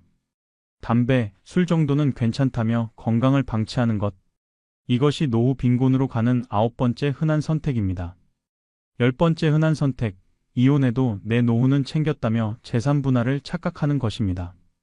60대에 이혼합니다. 황혼 이혼입니다. 더 이상 참고 살 수 없어서 자녀들도 다 컸으니까 이혼합니다. 재산을 나눕니다. 집 한 채 팔아서 반씩 나눕니다. 10억짜리 집이면 각자 5억씩 받습니다. 5억 있으면 충분하다고 생각합니다. 이 돈으로 작은 집 사고 남은 돈으로 생활하면 되겠다고 생각합니다. 하지만 현실은 다릅니다. 작은 집 사는데 3억 듭니다. 남은 돈은 2억입니다. 이 돈으로 20년, 30년을 살아야 합니다. 한 달에 100만 원씩 쓴다고 해봅시다. 1년이면 1200만 원입니다. 15년이면 1억 8천만 원입니다. 20년도 못 갑니다. 게다가 혼자 살면 생활비가 더 듭니다. 둘이 살 때는 월세, 관리비, 공과금을 나눴습니다. 혼자 살면 다 혼자 냅니다. 밥도 혼자 해먹기 애매해서 외식이 늘어납니다. 외로워서 친구들 자주 만납니다. 만나면 돈 듭니다. 건강도 나빠집니다. 스트레스로 병이 옵니다. 병원비가 늘어납니다. 60대 후반의 한 여성분은 이렇게 말씀하셨습니다. 저는 63세에 이혼했어요. 집 팔아서 각자 6억씩 받았어요. 저는 4억으로 작은 아파트 샀어요. 남은 2억으로 살면 되겠다 싶었어요. 하지만 혼자 살면서 생활비가 더 들어요. 한 달에 150만 원씩 써요. 6년 만에 2억이 거의 다 떨어졌어요. 이혼 안 했으면 지금보다 나았을 텐데. 황혼 이혼은 경제적으로 위험합니다. 재산을 둘로 나누면 각자 받는 돈이 절반입니다. 하지만 생활비는 절반으로 안 줄어듭니다. 오히려 늘어납니다. 노년에 혼자 사는 건 외롭습니다. 외로움을 돈으로 달래게 됩니다. 그러다 보면 돈이 빨리 떨어집니다. 이혼해도 내 노후는 챙겼다며 재산 분할을 착각하는 것. 이것이 노후 빈곤으로 가는 10번째 흔한 선택입니다. 11번째 흔한 선택. 자녀가 알아서 하겠다며 노후 계획을 방임하는 것입니다. 아무런 준비를 안 합니다. 저축도 안 하고 연금도 안 들고 집도 안 사고 그냥 하루하루 삽니다. 왜 그럴까요? 막연하게 생각하기 때문입니다. 자녀가 알아서 챙겨주겠지. 나중에 되면 뭐든 되겠지. 하지만 자녀는 챙겨주지 않습니다. 요즘 젊은이들은 자기 생활하기도 바쁩니다. 부모 노후까지 책임질 여유가 없습니다. 부모가 준비 안 해놓으면 자녀한테 부담이 됩니다. 자녀가 매달 생활비 보내줘야 합니다. 그러면 자녀 생활이 힘들어집니다. 결국 부모는 자녀 눈치 보며 삽니다. 돈 달라고 하기도 미안하고 안 주면 생활 못하고 또는 국가 지원에 의존합니다. 기초생활수급자가 됩니다. 한 달에 70만 원, 80만 원 받으며 근근히 삽니다. 70대 후반의 한 여성분은 이렇게 말씀하셨습니다. 저는 노후 준비를 전혀 안 했어요. 자녀들이 알아서 챙겨주겠지 싶었어요. 하지만 애들도 자기 생활하기 바빠요. 가끔 용돈 주는 게 전부예요. 지금은 기초생활수급자예요. 한 달에 80만 원 받아요. 젊었을 때 조금씩이라도 저축할 걸 그랬어요. 노후는 스스로 준비해야 합니다. 자녀한테 의존하면 안 됩니다. 국가 지원도 최소한입니다. 스스로 준비해야 편안한 노후를 살 수 있습니다. 하지만 많은 분들이 준비 안 합니다. 막연하게 기대만 하다가 결국 빈곤해집니다. 자녀가 알아서 하겠다며 노후 계획을 방임하는 것. 이것이 노후 빈곤으로 가는 11번째 흔한 선택입니다. 여기까지 11가지 흔한 선택을 모두 말씀드렸습니다.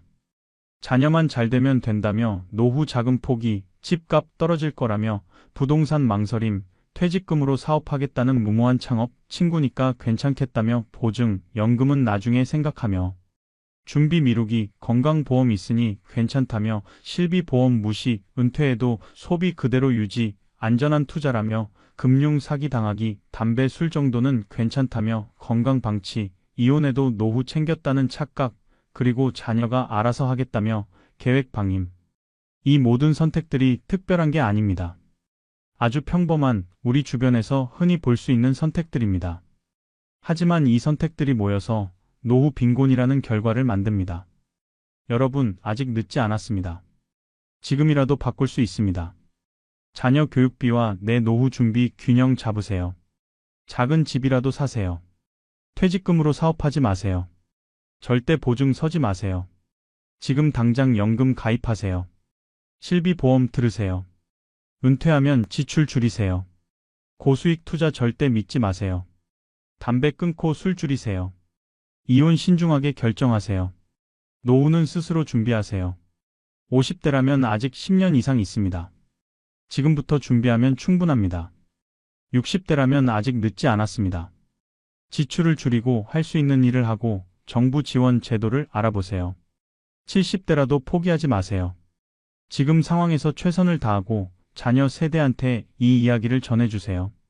다음 영상에서는 노후 빈곤을 피한 분들의 실제 사례와 지금부터 실천할 수 있는 구체적인 준비 방법을 알려드리겠습니다. 긴 영상 끝까지 시청해주셔서 감사합니다. 여러분 모두 안정적인 노후 보내시길 바랍니다. 여러분, 안녕하세요. 오늘은 조금 무겁지만 우리 모두가 한 번쯤은 마주해야 할 이야기를 꺼내볼까 합니다. 제목부터 심상치 않죠? 35년 일했는데 통장에 남은 게 없습니다. 이 말 혹시 여러분의 이야기는 아닌가요? 25살에 첫 직장을 잡았습니다. 그때만 해도 눈앞이 환했죠. 월급을 받으면 뭘 하고 어떻게 살지 꿈이 가득했습니다. 나는 다르게 살 거야. 열심히 일하고 착실하게 모아서 60살쯤 되면 여유롭게 살 거야. 이렇게 다짐했던 분들 많으실 겁니다. 그런데 말이죠. 어느새 50대 후반, 60대를 바라보는데 통장 잔고를 보니 기가 막힙니다. 35년, 40년을 일했는데 남은 게 없어요. 아니, 어떻게 이럴 수가 있을까요? 오늘 이 영상을 보시는 분 중에는 지금 고개를 끄덕이시는 분도 계실 겁니다. 혹은 나는 아직 괜찮아라고 생각하시는 분도 계시겠죠. 하지만 잠깐만 돌아보세요. 지난달 통장에 얼마가 남았나요? 작년 이맘때와 비교해서 저축한 금액이 늘었나요? 만약 지금 당장 직장을 그만둔다면 얼마나 버틸 수 있을까요? 저는 오늘 여러분께 불편한 질문을 던지려고 합니다. 하지만 동시에 희망도 함께 나누려고 해요. 왜 우리는 이렇게 됐는지, 어디서부터 잘못된 건지, 그리고 지금이라도 어떻게 바꿀 수 있는지 함께 이야기해 보겠습니다. 한 시간이 조금 길게 느껴지실 수도 있지만 이 시간이 여러분의 남은 인생을 바꿀 수 있습니다. 끝까지 함께 해주세요. 자, 그럼 시작해 볼까요? 첫 번째 질문입니다. 도대체 왜 이렇게 됐을까요? 많은 분들이 이렇게 말씀하십니다. 나는 허투루 산 적이 없어. 매달 월급 받으면 성실하게 썼고 애들 교육도 시켰고 부모님도 모셨어. 그런데 왜 남는 게 없지? 정말 억울하죠. 놀고 먹은 것도 아니고 사치를 부린 것도 아닌데 말이에요. 사실 이건 여러분만의 문제가 아닙니다.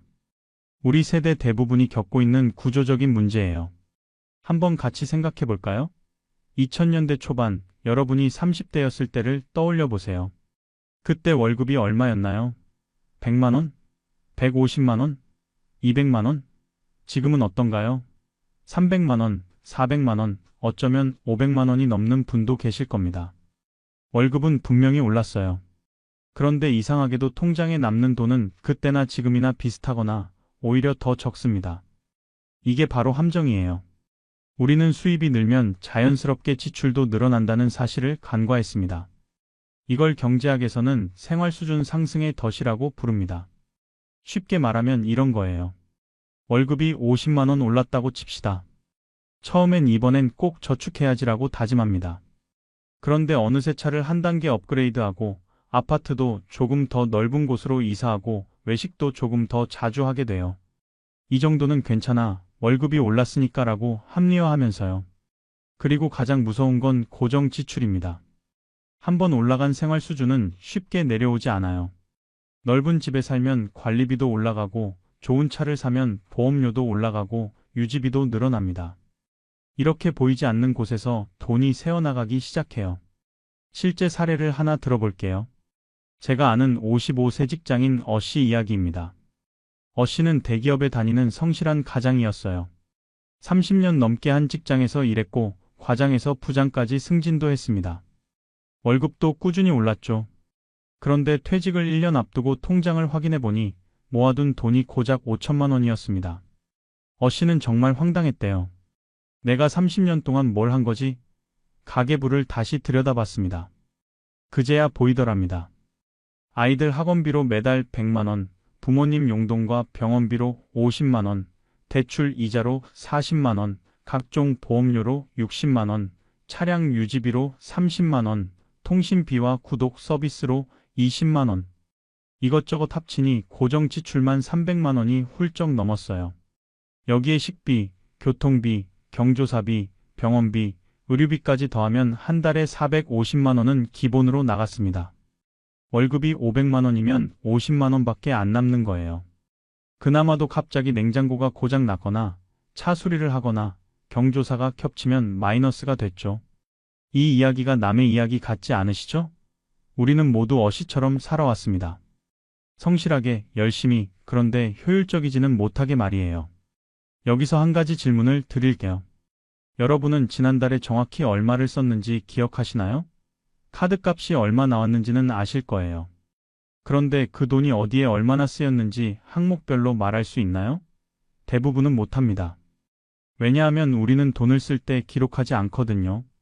편의점에서 커피 한 잔 사고, 마트에서 장 보고, 인터넷으로 옷 한 벌 사고, 배달 음식 시키고, 하나하나는 작은 금액이에요. 5천 원, 만 원, 2만 원. 그런데 이게 모이면 한 달에 몇십만 원이 됩니다. 이걸 라떼 효과라고 하죠. 매일 마시는 라떼 한 잔이 1년이면 몇백만 원이 된다는 의미예요. 그런데 여기서 끝이 아닙니다. 우리에게는 더 큰 지출 항목이 있어요. 바로 자녀 교육비입니다. 이제 두 번째 주제로 넘어가 볼까요? 여러분, 혹시 자녀분이 있으신가요? 있으시다면 지난 10년간 교육비로 얼마나 쓰셨는지 계산해 보신 적 있으세요? 아마 계산하기도 무서우실 겁니다.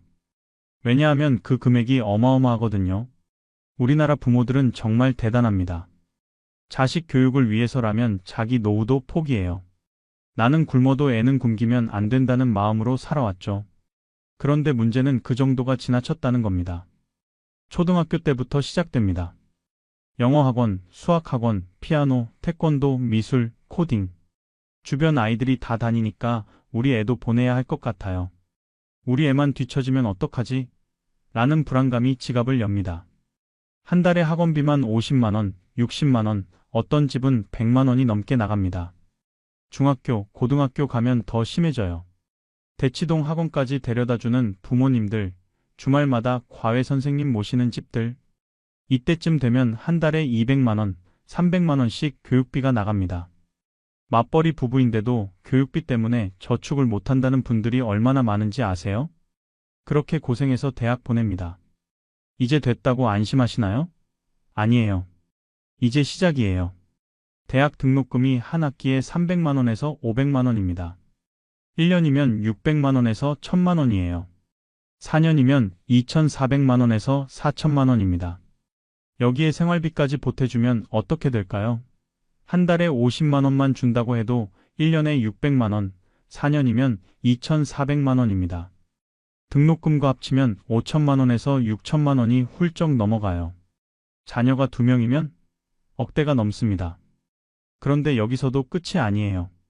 요즘은 대학 졸업하고도 취업이 안 되죠. 그럼 또 지원해야 합니다. 토익 학원비, 자격증 학원비, 공무원 학원비. 1년만 더 지원해줘, 꼭 취업할게 라는 말에 또 지갑을 엽니다. 그렇게 2년, 3년이 흐르고 드디어 취업을 합니다. 휴, 이제 됐다. 그런데 또 문제가 생겨요. 결혼 자금입니다. 요즘 결혼하는데 얼마나 드는지 아세요? 예식장, 스드메, 신혼여행, 이것저것 합치면 기본이 3천만 원입니다. 그나마 검소하게 하는 거예요. 그런데 진짜 문제는 신혼집이에요. 전세 보증금이 서울 기준으로 억대는 기본입니다. 부모가 절반 아니면 전부를 대주는 경우가 많아요. 우리 애가 전세 사기 당하면 어떡해? 그냥 내가 마련해주자. 이렇게 생각하다 보면 노후 자금으로 모아둔 돈까지 털어넣게 됩니다. 실제로 제가 아는 분은 딸 결혼시키면서 3억 원을 지원했어요. 2개월 동안 모은 돈을 한 번에 다 쓴 거죠. 그분이 그러시더라고요. 그래도 우리 딸 행복하면 됐지. 나야 뭐 그냥 일하면 되지. 그런데 그분 나이가 60세예요. 이제 정년퇴직이 얼마 안 남았어요. 이게 바로 우리 세대 부모들의 현실입니다. 자식 위해서라면 뭐든 해주고 싶은 마음 충분히 이해합니다. 저도 부모니까요. 그런데 문제는 그 과정에서 정작 내 노후는 완전히 뒷전이 된다는 겁니다. 그럼 이제 세 번째 주제로 넘어가 볼까요? 노후 준비, 도대체 언제 하라는 건지 한번 이야기해 봅시다. 40대 초반, 여러분은 뭘 하고 계셨나요? 아마 가장 바쁘게 살 때였을 거예요. 회사에서는 중간 관리자로서 책임이 무겁고 집에서는 아이들 교육비가 가장 많이 들어갈 때죠. 그리고 동시에 부모님도 연세가 드시면서 병원 다니시기 시작할 나이예요. 이걸 샌드위치 세대라고 합니다. 위로는 부모님을 모셔야 하고 아래로는 자녀를 키워야 하고 가운데서 눌려 있는 거예요. 숨 쉴 틈이 없습니다. 그런데 바로 이 시기가 노후 준비의 골든 타임이에요. 재무 전문가들은 말합니다. 40대부터 본격적으로 노후 자금을 모아야 한다고요. 왜냐하면 50대 중반 넘어가면 수입이 줄어들기 시작하고 60대 되면 정년퇴직을 하게 되거든요.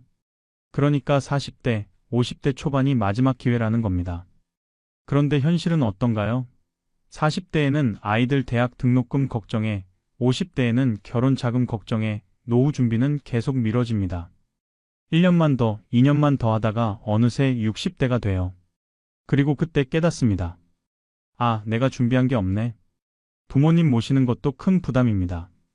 병원비, 생활비, 간병비. 요양원에 모시려고 해도 한 달에 100만 원은 기본이에요.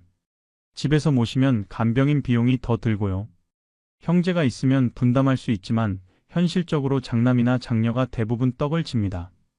제가 아는 한 50대 중반 남성분은 이렇게 말씀하셨어요. 나는 매달 150만 원씩 부모님께 드려.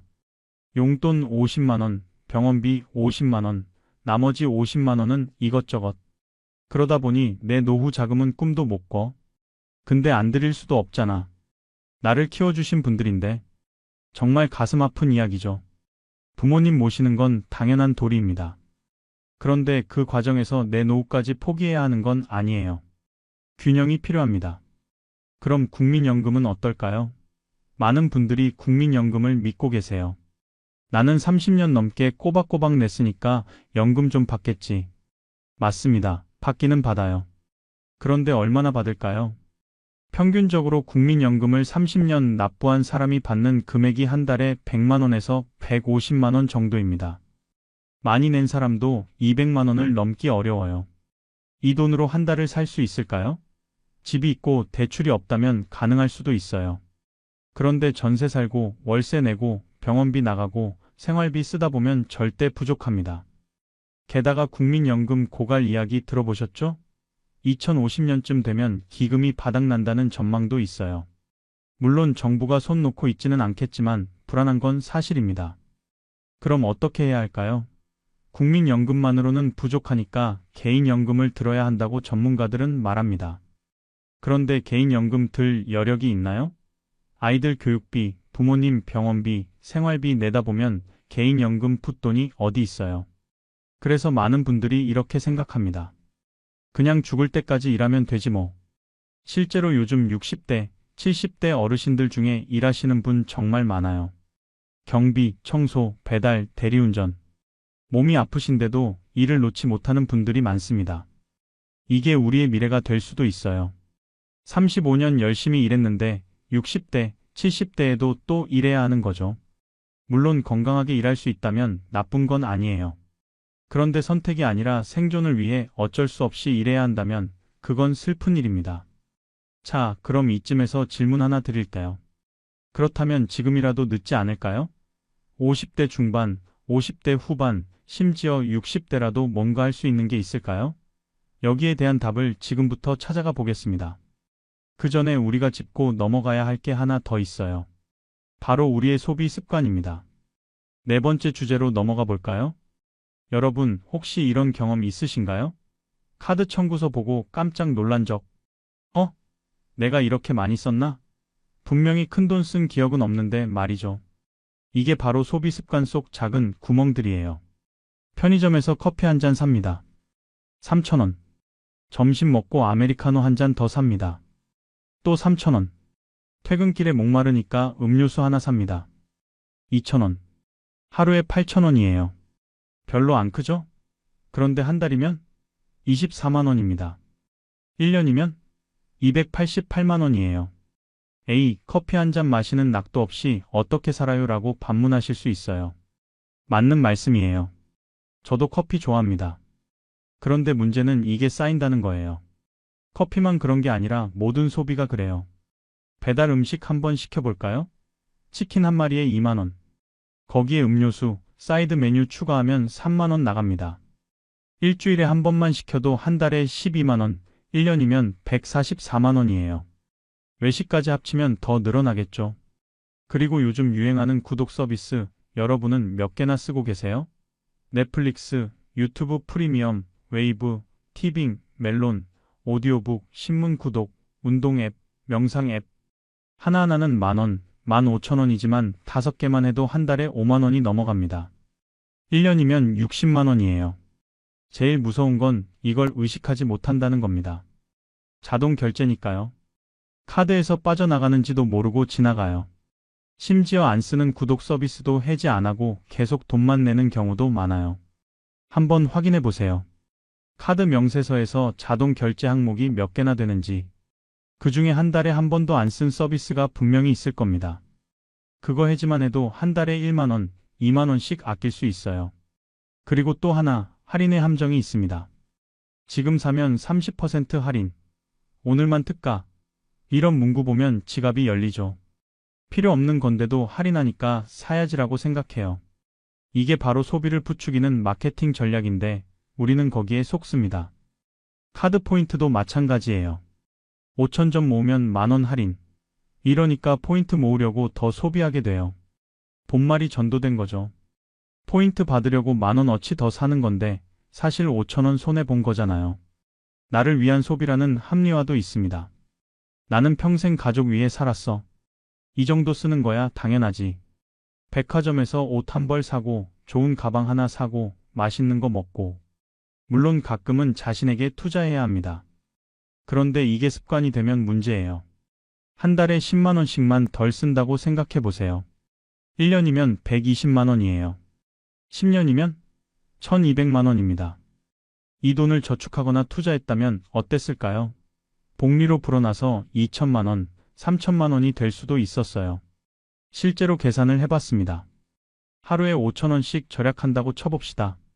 한 달이면 15만 원, 1년이면 180만 원입니다. 이걸 20년간 연 5% 수익률로 투자하면 얼마가 될까요? 6천만 원이 넘습니다. 놀랍죠? 하루 커피 한 잔, 음료수 한 병 절약하는 게 20년 후에는 6천만 원이 되는 거예요. 물론 현실적으로 매일 완벽하게 절약하기는 어렵습니다. 그래도 의식을 하고 노력하는 것과 안 하는 건 완전히 다릅니다.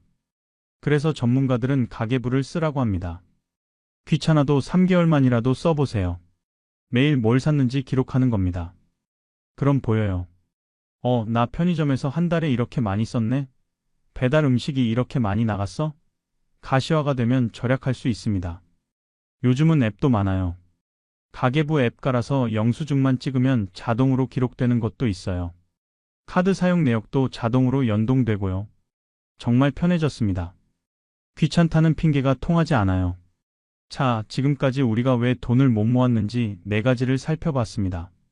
생활 수준 상승의 덫, 자녀 교육비, 노후 준비 실패, 그리고 소비 습관 속 구멍들. 이 4가지가 우리 통장을 텅 비게 만든 주범들이에요. 그럼 이제부터가 중요합니다. 알았어, 문제는 알겠어. 그래서 어떻게 하라고? 이제부터 해결책을 이야기해 보겠습니다. 5번째 주제입니다. 그래도 희망은 있습니다. 지금 시작하는 재정 리셋에 대해 말씀드릴게요. 많은 분들이 이렇게 생각하세요. 나는 이미 늦었어. 50대 중반인데 뭘 하겠어. 아니에요. 절대 늦지 않았습니다. 오히려 지금이 마지막 기회일 수 있어요. 60대, 70대가 되면 정말 선택지가 좁아집니다. 하지만 지금은 아직 할 수 있는 게 많아요. 옛날 속담에 이런 말이 있죠. 늦었다고 생각할 때가 가장 빠를 때다. 정말 맞는 말입니다. 지금 시작하지 않으면 1년 후에도 2년 후에도 똑같은 후회를 할 거예요. 그러니까 오늘 지금 이 순간부터 바꿔봅시다. 첫째, 지출을 가시화하세요. 아까 말씀드렸죠? 가계부 쓰는 겁니다. 3개월만 써보세요. 앱을 쓰든 노트에 쓰든 방법은 상관없어요. 중요한 건 기록하는 거예요. 뭘 샀는지, 얼마를 썼는지 남기는 겁니다. 3개월 후에 돌아보면 패턴이 보입니다. 아, 나는 매주 금요일마다 배달 음식을 시키네. 편의점에서 쓰는 돈이 생각보다 많네. 이 구독 서비스는 거의 안 쓰는데 돈만 내고 있네. 이렇게 보이면 고칠 수 있어요. 둘째, 고정비 다이어트를 하세요. 고정비가 뭐냐면 매달 자동으로 빠져나가는 돈이에요. 통신비, 보험료, 구독료, 대출 이자 같은 것들. 이걸 하나하나 점검해야 합니다. 통신비부터 시작해 볼까요? 핸드폰 요금제 확인해 보세요. 데이터 무제한 쓰는데 실제로는 한 달에 10GB도 안 쓴다면 요금제 낮추면 한 달에 10,000원, 20,000원 아낄 수 있어요. 가족 전체로 하면 50,000원도 가능하고요. 보험도 정리가 필요합니다. 많은 분들이 보험을 너무 많이 들어요. 암보험만 3개, 실손보험 2개, 종신보험까지. 중복되는 보장이 엄청 많아요. 보험 설계사한테 한번 상담받아 보세요. 중복 보장 빼고 정리하면 한 달에 10만원, 20만원 아낄 수 있습니다. 구독 서비스도 다시 확인하세요. 진짜 필요한 것만 남기고 나머지는 과감하게 해지하는 겁니다. 나중에 또 필요하면 그때 다시 구독하면 되지라고 생각하세요. 한 달에 3만원만 줄여도 1년이면 36만원입니다. 대출 이자도 중요합니다. 만약 대출이 있다면 금리가 높은 대출부터 먼저 갚으세요. 특히 카드론이나 마이너스 통장 같은 고금리 대출은 최우선으로 정리해야 합니다. 이자만 줄여도 한 달에 몇십만 원씩 아낄 수 있어요.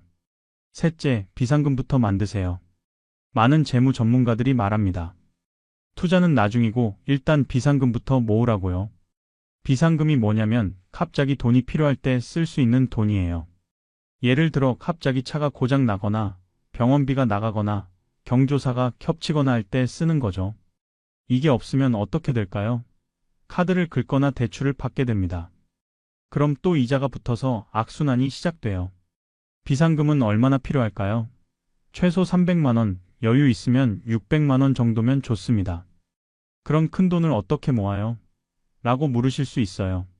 한 번에 모으는 게 아니에요. 매달 조금씩 모으는 겁니다. 월급의 10%부터 시작해 보세요. 월급이 300만원이면 30만원, 400만원이면 40만원, 1년이면 360만원에서 480만원이 모입니다. 2년이면 비상금 완성이에요. 30만원도 남는 게 없는데요? 라고 하실 수도 있어요. 그럼 10만원부터 시작하세요. 아니면 5만원이라도 좋아요. 중요한 건 시작하는 겁니다. 금액은 나중에 늘리면 돼요. 여기서 팁 하나 드릴게요. 월급 들어오는 날 자동 이체로 빼놓으세요. 다른 통장으로 바로 옮기는 겁니다. 그럼 없는 돈으로 생각하고 살게 돼요. 남은 돈으로 쓰려고 하면 절대 안 남습니다. 먼저 빼놓는 게 핵심이에요. 넷째, 소액이라도 투자 습관을 들이세요. 비상금 모았으면 이제 투자를 시작할 때입니다. 나는 주식이니 뭐니 잘 모르는데요? 라고 하실 수 있어요. 괜찮아요. 모르면 배우면 됩니다. 처음부터 큰 돈 넣을 필요 없어요. 한 달에 10만원, 20만원씩 적립식으로 시작하세요. 요즘은 펀드도 좋고 상장 지수 펀드 ETF도 좋습니다. 특히 ETF는 주식처럼 사고 팔 수 있으면서도 분산 투자가 되니까 초보자한테 괜찮아요. 주식은 위험하잖아요 라고 걱정하실 수 있어요. 맞아요, 위험합니다. 단기적으로는 오르락내리락 해요. 그런데 장기적으로 보면 역사적으로 주식시장은 우상향했습니다. 10년, 20년 묵히면 복리 효과로 불어나요. 물론 원금 손실 가능성도 있으니까 절대 한 번에 큰 돈을 넣지 마세요. 생활비나 비상금을 투자하는 것도 금물입니다. 여유 자금, 당장 안 써도 되는 돈으로만 하는 겁니다. 그리고 투자 공부도 하셔야 해요. 유튜브에 좋은 강의도 많고 책도 많아요. 조금씩 배워가면서 투자하면 됩니다. 모르고 투자하는 건 도박이에요. 알고 투자하는 건 재테크입니다. 다섯째, 자녀와 솔직하게 대화하세요. 이게 제일 어려울 수도 있어요. 그런데 꼭 필요합니다. 자녀분이 대학생이거나 성인이라면 재정 상황을 공유하세요. 엄마 아빠가 지금 노후 준비가 안 돼 있어. 그래서 앞으로는 내가 스스로 책임져야 하는 부분이 생길 거야. 이렇게 말하는 게 쉽지 않죠. 자녀한테 미안하고 부끄럽기도 하고요. 그런데 솔직하게 말하는 게 서로한테 좋아요. 자녀도 현실을 알아야 합니다. 부모가 무한정 지원해 줄 수 없다는 걸 알아야 스스로 준비하거든요. 결혼 자금도 마찬가지예요. 전부 마련해 줄 수는 없어. 우리가 도울 수 있는 만큼만 도와줄게. 나머지는 내가 준비해야 해. 이렇게 선을 그어야 합니다. 무리해서 전부 대주면 결국 나중에 자녀한테 짐이 됩니다. 부모가 노후 준비 못해서 나중에 자녀한테 손 벌리는 것보다 지금 선을 긋고 각자 준비하는 게 훨씬 건강한 관계예요. 물론 여유가 있으면 도와주면 좋죠. 그런데 내 노후를 희생하면서까지 도와주는 건 안 됩니다. 자, 이렇게 5가지를 실천하면 어떻게 될까요?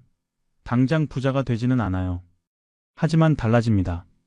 한 달에 10만 원, 20만 원씩 통장에 쌓이기 시작해요. 1년이면 몇백만 원이고 5년이면 몇천만 원입니다. 늦었다고 생각하지 마세요.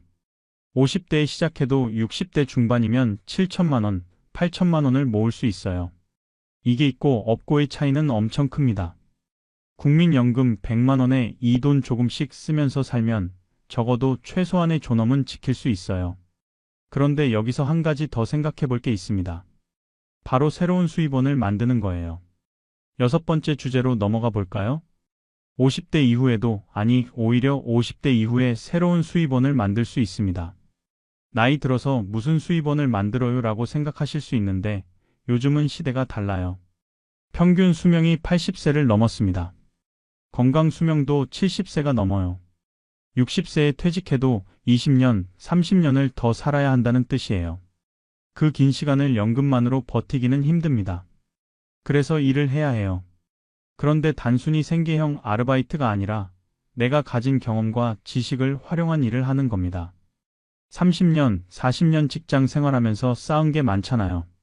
그게 다 자산이에요. 예를 들어 회계 업무를 하셨다면 프리랜서 회계사로 활동할 수 있어요. 작은 업체들은 전담 회계 직원을 못 뽑거든요. 그런 곳에 월 단위로 서비스를 제공하는 거죠. 한 곳에서 50만 원, 3곳만 해도 150만 원입니다. 영업을 하셨다면 컨설턴트로 전환할 수 있어요. 젊은 사업가들한테 영업 노하우를 가르쳐 주는 거예요. 요즘은 온라인 강의 플랫폼도 많아요. 클래스 하나 만들어서 올려놓으면 자는 동안에도 수입이 생겨요. 제조업에 계셨다면 품질 관리 전문가로 활동할 수 있어요. 공장 다니면서 품질 검사하고 개선안 제시하고 이런 경험 있는 사람 찾는 중소기업 많습니다. 교육 분야에 계셨다면 더 좋아요. 학원 강사, 과외, 온라인 튜터링 선택지가 많아요. 요즘은 성인 대상 평생 교육도 인기예요. 노년층 스마트폰 사용법 가르치는 강사도 수요가 있고요. 나는 특별한 기술이 없는데요 라고 하실 수도 있어요. 괜찮아요. 기술이 전부가 아니에요. 삶의 경험도 콘텐츠가 됩니다. 요즘 유튜브 보면 50대, 60대 크리에이터들 많아요. 요리, 정리정돈, 정원 가꾸기, 등산, 낚시, 뭐든지 콘텐츠가 돼요. 실제로 제가 아는 63세 할머니는 유튜브로 한 달에 100만 원 넘게 버세요. 뭘 하냐면 시골에서 텃밭 가꾸는 걸 찍어요. 직접 재배한 채소로 요리하고 된장 담그고 김치 담그는 과정을 보여주는 거죠. 구독자가 10만 명이 넘어요. 처음에는 손주가 할머니 한번 찍어봐요 라고 시작했대요. 할머니는 반신반의했죠. 내가 뭐 할 줄 아는 게 있다고. 그런데 막상 올리니까 반응이 뜨거웠어요. 도시 사람들이 시골 생활을 동경하거든요. 힐링이 되는 거예요. 물론 모든 사람이 유튜브로 성공하는 건 아니에요. 그런데 시도해 볼 가치는 있습니다. 돈을 못 벌어도 취미로 하면서 사람들과 소통할 수 있잖아요. 그것만으로도 의미 있어요. 작은 사업을 시작하는 것도 방법입니다. 퇴직금 있으면 그걸 종잣돈으로 쓸 수 있어요. 그런데 조심해야 할 게 있어요. 절대 큰돈 들이는 사업하지 마세요. 프랜차이즈 치킨집, 카페, 편의점 이런 거 함부로 하면 안 됩니다. 왜냐하면 경험 없이 시작하면 실패 확률이 높거든요. 퇴직금 몇 천만 원, 억대 들여서 시작했다가 1년 만에 망하는 사람 정말 많아요. 그럼 노후 자금까지 다 날려요. 차라리 작게 시작하세요. 온라인 쇼핑몰, 재택 부업, 소자본 창업. 실패해도 크게 다치지 않을 정도로만 하는 겁니다. 성공하면 키우면 되고 안 되면 접으면 돼요. 체크리스트를 드릴게요. 사업 시작하기 전에 이걸 꼭 확인하세요. 첫째, 내가 잘 아는 분야인가?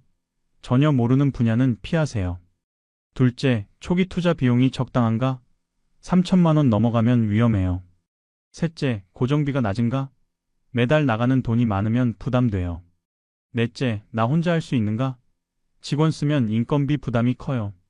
다섯째, 재고가 많지 않은가? 재고는 돈이 묶이는 거예요. 여섯째, 실패해도 다시 일어설 수 있는가?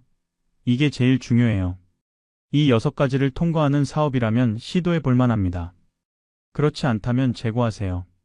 성공 사례 하나 더 들어볼까요? 61세에 온라인 클래스를 시작한 분이 있어요. 이분은 평생 요리를 좋아했어요. 전문 요리사는 아니지만 집에서 가족들한테 요리해 주는 게 낙이었죠. 딸이 권유했어요. 엄마, 요리 잘하시잖아요. 온라인 클래스 해보세요. 처음에는 내가 무슨 요리 선생님이야 라고 했대요.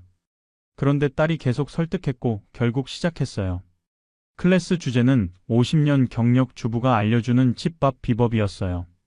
값 비싼 재료 안 쓰고 어렵지 않게 맛있게 만드는 방법을 가르쳤죠. 반응이 좋았어요. 특히 20대, 30대 젊은 주부들이 좋아했어요. 지금은 한 달에 150만 원 정도 벌고 있대요. 많은 돈은 아니지만 연금에 보태면 충분하죠. 그리고 무엇보다 보람을 느낀다고 해요. 나도 누군가한테 도움이 되는구나라는 생각이 행복하다고요. 이렇게 50대, 60대에도 할 수 있는 일이 많아요. 시대가 바뀌었습니다. 예전에는 60세면 은퇴해서 쉬는 게 당연했어요. 그런데 지금은 달라요. 60세는 아직 젊어요. 20년, 30년 더 활동할 수 있어요.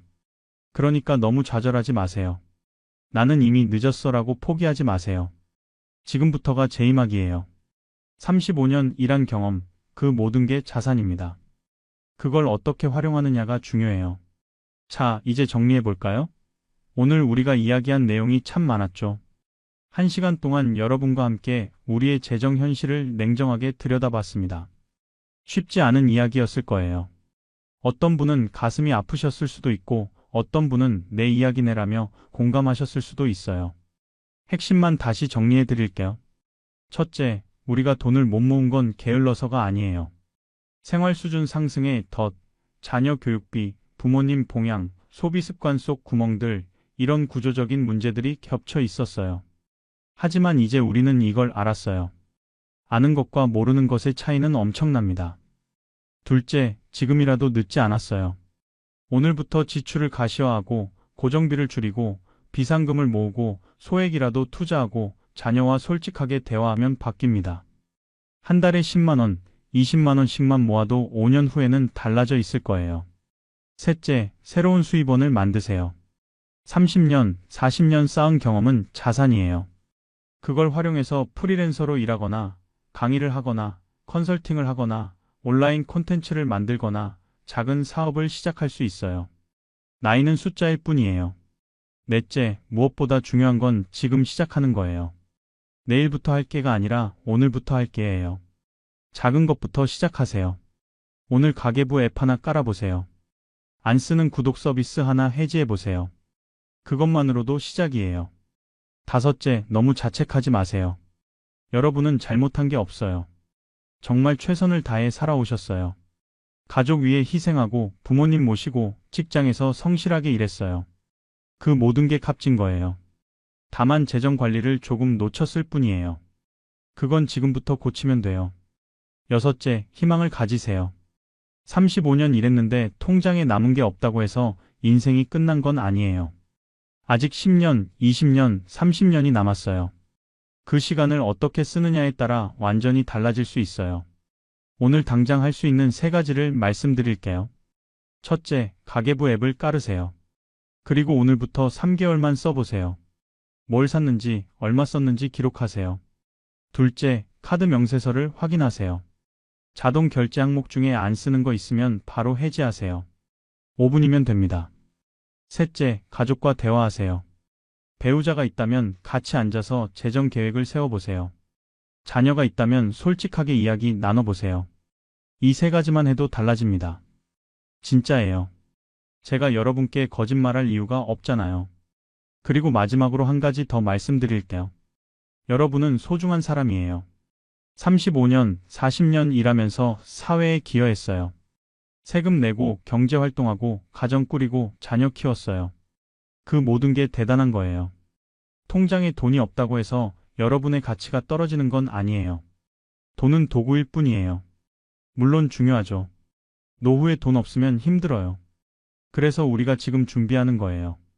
하지만 돈이 전부는 아니라는 걸 잊지 마세요. 건강하고 가족이 있고 친구가 있고 아직 할 수 있는 일이 있다면 그것만으로도 감사한 거예요. 거기에 재정까지 조금씩 안정화되면 금상첨화겠죠. 다음 영상 예고해 드릴게요. 다음에는 퇴직 후 월 100만 원 만들기 로드맵에 대해 구체적으로 이야기해 볼게요. 어떤 방법들이 있는지, 어떻게 시작하는지, 실제 사례는 어떤 게 있는지 자세히 다뤄보겠습니다. 기대해 주세요. 오늘 영상이 도움이 되셨다면 구독 버튼 꼭 눌러주시고요.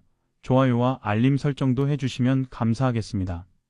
그래야 다음 영상이 올라왔을 때 바로 보실 수 있어요. 그리고 댓글로 여러분의 이야기를 나눠주세요.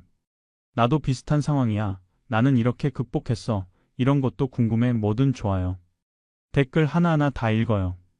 여러분의 이야기가 다른 분들한테도 큰 힘이 됩니다. 우리 함께 힘내요. 늦었다고 생각하지 말고 오늘부터 한 걸음씩 나아가 봅시다. 1년 후, 5년 후에 우리는 분명 지금보다 나아져 있을 거예요. 저는 여러분을 응원합니다. 긴 시간 함께 해주셔서 정말 감사합니다. 다음 영상에서 또 뵙겠습니다. 건강하세요. 안녕히 계세요. 여러분, 안녕하세요. 오늘은 우리 모두의 이야기를 해볼까 합니다. 아마 이 영상을 보시는 분들 중 상당수가 고개를 끄덕이실 거예요. 제목부터 심상치 않죠? 월급 꼬박꼬박 받았는데 인생은 왜 이럴까? 혹시 이런 생각 해보신 적 있으세요? 매달 월급날이 되면 통장에 돈이 들어와요. 300만 원, 400만 원, 500만 원. 분명히 들어오는데 말이죠. 한 달이 지나면 또 텅 비어 있어요. 어디로 간 건지 모르겠어요. 마치 손에 쥔 모래가 손가락 사이로 빠져나가는 것처럼 돈이 그냥 사라져요. 20년, 30년을 이렇게 살았습니다. 한 번도 월급을 안 받은 달이 없어요. 연차도 쌓이고 호봉도 올라가고 월급도 조금씩 올랐어요. 그런데 이상하게도 삶은 나아지지 않았어요. 아니, 어쩌면 더 팍팍해진 것 같기도 해요. 젊었을 때는 그래도 희망이 있었어요. 조금만 더 버티면 승진하고 월급 더 받으면 그때는 여유로워질 거야. 이렇게 생각했죠. 그런데 실제로 승진하고 월급이 올라도 달라진 게 없어요. 오히려 책임만 늘고 스트레스만 늘고 지출도 함께 늘었어요.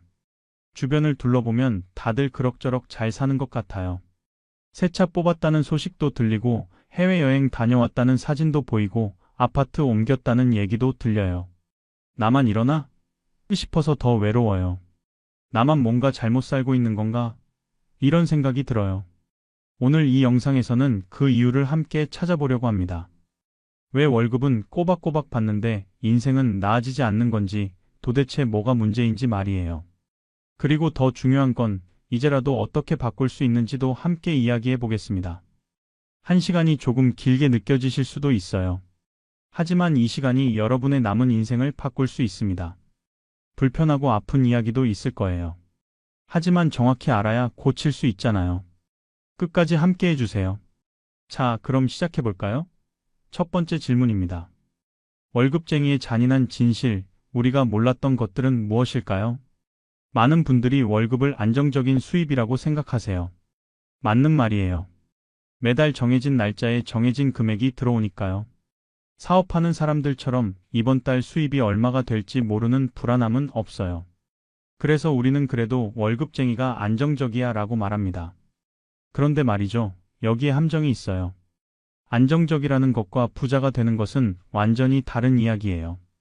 월급은 안정적일지 몰라도 월급만으로는 부자가 되기 어려워요. 왜 그럴까요? 먼저 월급 명세서를 한번 자세히 보세요. 총 급여액이 500만 원이라고 적혀 있을 거예요. 오, 나 500만 원 받네. 그런데 실제로 통장에 들어오는 돈은 얼마인가요? 400만 원? 420만 원? 80만 원은 어디로 간 걸까요? 세금이 나갑니다.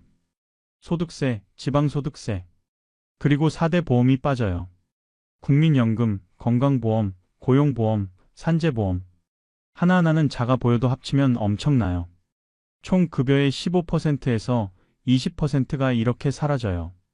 그래도 연금이랑 보험은 나중을 위한 거잖아요 라고 말씀하실 수 있어요. 맞아요. 나중을 위한 거예요. 그런데 문제는 지금이에요. 지금 써야 할 돈, 지금 모아야 할 돈이 부족한데 미래를 위한다는 명목으로 돈이 빠져나가는 거죠. 게다가 요즘은 세금이 계속 올라가고 있어요. 건강보험료만 해도 매년 오르잖아요. 작년보다 올해가 더 많이 나가고 올해보다 내년이 더 많이 나갈 거예요. 월급은 동결인데 공제액만 늘어나면 실수령액은 오히려 줄어드는 거예요. 그럼 물가는 어떤가요? 2000년대 초반을 떠올려 보세요. 그때 짜장면이 얼마였죠? 2,500원? 3,000원? 지금은 6,000원, 7,000원 받는 데도 많아요. 2배 이상 올랐어요. 커피는요? 그때는 1,000원짜리 자판기 커피 마셨는데 지금은 카페 아메리카노가 기본 4,500원이에요. 아파트는요? 서울 강남 아파트가 2000년대 초반에 3억 원, 4억 원 하던 게 지금은 20억 원, 30억 원이에요. 10배가 올랐어요. 그럼 우리 월급은 10배 올랐나요? 절대 아니죠. 통계를 보면 더 명확해요. 지난 20년간 물가 상승률은 연평균 2.5% 정도였어요. 그런데 실질 임금 상승률은 그것보다 낮았어요. 쉽게 말하면 월급은 올랐는데 물가가 더 많이 올라서 실제 구매력은 떨어진 거예요. 구체적인 예를 들어볼게요. 2005년에 월급 200만 원 받던 사람이 있다고 칩시다. 그때 200만 원으로 살 수 있었던 것들, 예를 들어 식비, 교통비, 주거비, 의료비 등을 다 합쳐서 기준을 잡아요. 20년이 지난 지금 똑같은 생활을 하려면 얼마가 필요할까요? 물가 상승을 고려하면 대략 300만 원이 필요해요. 그런데 실제로 그 사람 월급이 300만 원이 됐나요? 운이 좋고 승진도 잘했으면 350만 원, 400만 원 받을 수도 있어요. 하지만 대부분은 250만 원, 280만 원 수준이에요. 생활 수준을 유지하기도 빠듯한 거죠. 여기에 더 잔인한 진실이 있어요. 회사는 성장하는데 내 몫은 늘지 않아요. 여러분이 다니는 회사, 20년 전보다 매출이 늘었나요? 대부분 늘었을 거예요. 직원 수도 늘고 사업도 확장하고 지점도 더 생겼을 거예요. 그럼 그 성장의 과실은 누가 가져갔나요? 주주들이요. 임원들이요. 우리 같은 일반 직원들은 호봉 오른 만큼만 월급 올라요. 회사가 2배 성장했다고 내 월급이 2배 되는 게 아니에요. 실제 사례를 하나 들어볼게요. 제가 아는 20년 차 직장인이 있어요. 대기업은 아니고 중견기업이에요. 이분이 입사했을 때 회사 연매출이 500억 원이었대요. 지금은 2천억 원이에요. 4배 성장한 거죠. 그럼 이분 월급은 4배 올랐을까요? 아니에요. 입사 초봉이 200만 원이었는데 지금은 450만 원이에요. 2배 조금 넘게 오른 거예요. 회사 성장의 절반도 안 따라간 거죠. 월급 명세서를 자세히 보면 더 재미있는 게 있어요. 기본급, 직책수당, 식대, 교통비 이렇게 나뉘어 있죠. 그런데 실제로 의미 있게 오르는 건 기본급뿐이에요. 수당들은 몇 년째 동결이에요. 퇴직금 계산할 때도 기본급 기준이거든요. 그러니까 회사 입장에서는 기본급을 최대한 낮게 유지하고 수당으로 채우는 게 유리해요. 그래야 퇴직금을 적게 줄 수 있으니까요. 이게 바로 월급쟁이의 잔인한 진실이에요. 안정적이지만 부자 되기는 어려워요. 열심히 일해도 회사 성장만큼 내 몫이 늘지 않아요. 물가는 계속 오르는데 실질 구매력은 떨어져요. 그럼 월급만으로는 안 되니까 다른 걸 해야 하나? 라고 생각하실 거예요. 맞아요. 그래서 재테크니 부업이니 하는 말들이 나오는 거예요. 하지만 그 얘기는 나중에 하고 먼저 우리가 놓치고 있는 것들을 더 살펴볼게요. 2번째 주제입니다. 보이지 않는 돈 도둑들, 이것들이 우리 통장을 텅 비게 만들어요. 여러분, 한 달 동안 정확히 얼마를 쓰시는지 아세요? 한 400만 원 정도? 이렇게 대충 짐작만 하시죠. 정확히 아는 분은 거의 없어요. 왜냐하면 돈이 나가는 통로가 너무 많거든요. 옛날에는 간단했어요. 월급 받으면 현금으로 찾아서 봉투에 나눠 담았어요. 식비 봉투, 교통비 봉투, 저축 봉투. 봉투가 비면 그달은 끝이에요. 그런데 지금은요? 카드, 체크카드, 계좌이체, 간편결제, 자동이체. 돈 나가는 통로가 10개도 넘어요. 그 중에서 가장 무서운 게 고정지출이에요. 매달 자동으로 빠져나가는 돈들이죠. 한번 리스트를 만들어 볼까요? 먼저 주거비. 전세 사시는 분은 대출 이자, 월세 사시는 분은 월세, 아파트 사신 분은 관리비에 대출 원리금. 여기서만 100만 원, 200만 원 훌쩍 넘어가요. 통신비, 핸드폰 요금, 인터넷 요금, TV 요금. 가족이 4명이면 핸드폰만 15만 원에서 20만 원 나가요. 인터넷이랑 TV 합치면 3만 원 더 추가돼요. 보험료, 실손보험, 암보험, 종신보험, 자녀보험, 연금보험. 5개만 들어도 한 달에 40만 원, 50만 원은 기본이에요. 나이 들수록 더 늘어나고요. 차량 유지비, 할부금, 보험료, 유류비, 주차비, 통행료. 차 한 대 굴리는데 한 달에 50만 원은 들어가요. 고급차면 100만 원도 넘고요. 교육비, 자녀가 있으면 학원비, 교재비, 급식비. 한 명당 50만 원씩만 잡아도 2명이면 100만 원이에요. 구독 서비스, 넷플릭스, 유튜브 프리미엄, 멜론, 밀리의 서재, 운동 앱, 명상 앱, 신문 구독. 개당 만 원씩만 해도 10개면 10만 원이에요. 경조사비 적립. 매달 10만 원씩 빼놔도 부족해요. 결혼식, 돌잔치, 장례식, 1년에 얼마나 많은지 아세요? 부모님 용돈. 양가 부모님께 각각 50만 원씩만 드려도 100만 원이에요. 여기까지만 해도 얼마죠? 주거비 150만 원, 통신비 20만 원, 보험료 50만 원, 차량비 50만 원, 교육비 100만 원, 구독료 10만 원, 경조사비 10만 원, 부모님 용돈 100만 원. 합치면 540만 원이에요. 이게 고정 지출이에요. 아직 밥도 안 먹었어요. 옷도 안 샀고, 병원도 안 갔고, 여행도 안 갔어요. 그냥 살기 위해 필수적으로 나가는 돈만 540만 원이에요. 월급이 600만 원이면 60만 원 남죠. 그 돈으로 식비, 생활용품비, 의료비, 문화생활비 다 써야 해요. 가능할까요? 빠듯해요. 조금만 방심하면 마이너스예요. 여기서 더 무서운 건 카드 할부예요. 할부는 이자 없잖아요 라고 생각하실 수 있어요. 무이자 할부는 맞아요. 그런데 문제는 할부가 쌓인다는 거예요. 이번 달에 냉장고 할부로 샀어요. 12개월 무이자 한 달에 50만 원씩. 다음 달에 TV 샀어요. 또 12개월 무이자 한 달에 30만 원씩. 그 다음 달에 노트북 샀어요. 한 달에 20만 원씩. 이렇게 쌓이면 어떻게 될까요? 한 달에 100만 원씩 할부금이 나가요.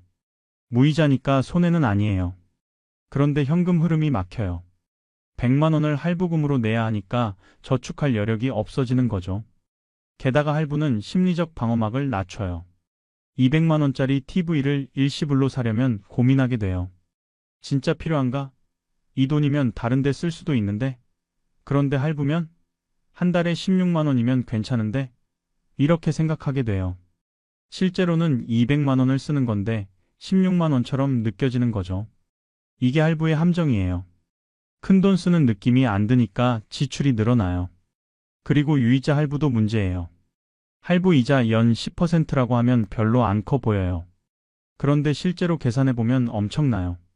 500만 원을 12개월 할부로 샀다고 쳐봅시다. 이자가 연 10%예요. 단순 계산으로 50만 원 이자를 낼 거라고 생각하시죠? 아니에요.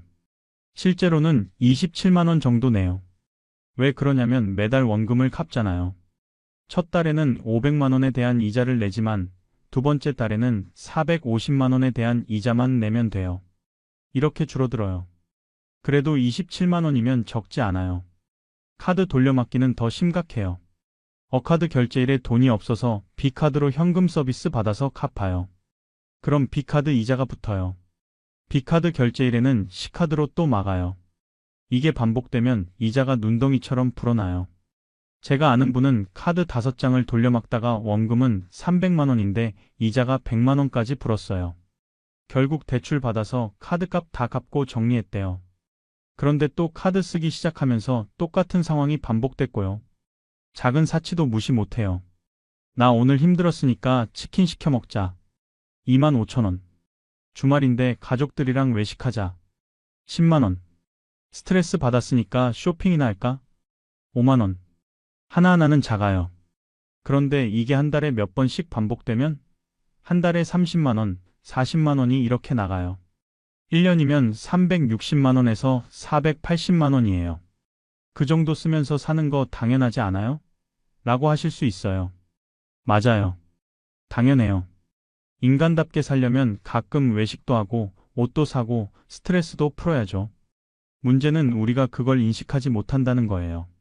나는 절약하면서 사는데 돈이 왜 안 모이지? 라고 생각해요. 그런데 실제로는 작은 사치들이 쌓여서 큰 돈이 나가고 있는 거예요. 편의점도 조용한 도둑이에요. 출근길에 커피 한 잔 3,000원. 점심 먹고 음료수 한 병 2,000원. 퇴근길에 간식 하나 3,000원. 하루에 8,000원이에요. 한 달이면 24만원, 1년이면 288만원이에요. 에이, 편의점에서 그렇게 많이 안 써요 라고 하실 수도 있어요.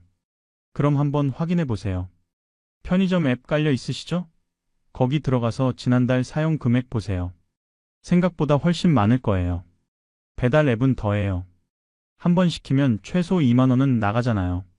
주 2회만 시켜도 한 달에 16만원, 1년이면 192만원이에요. 그럼 이쯤에서 질문 하나 드릴까요? 그렇다면 진짜 도둑은 누구일까요? 외부에 있는 게 아니에요. 우리 내부에 있어요. 우리의 습관, 우리의 선택, 우리의 무의식적인 소비 패턴이 진짜 도둑이에요. 이제 세 번째 주제로 넘어가 볼까요? 우리는 왜 비교하며 살까요?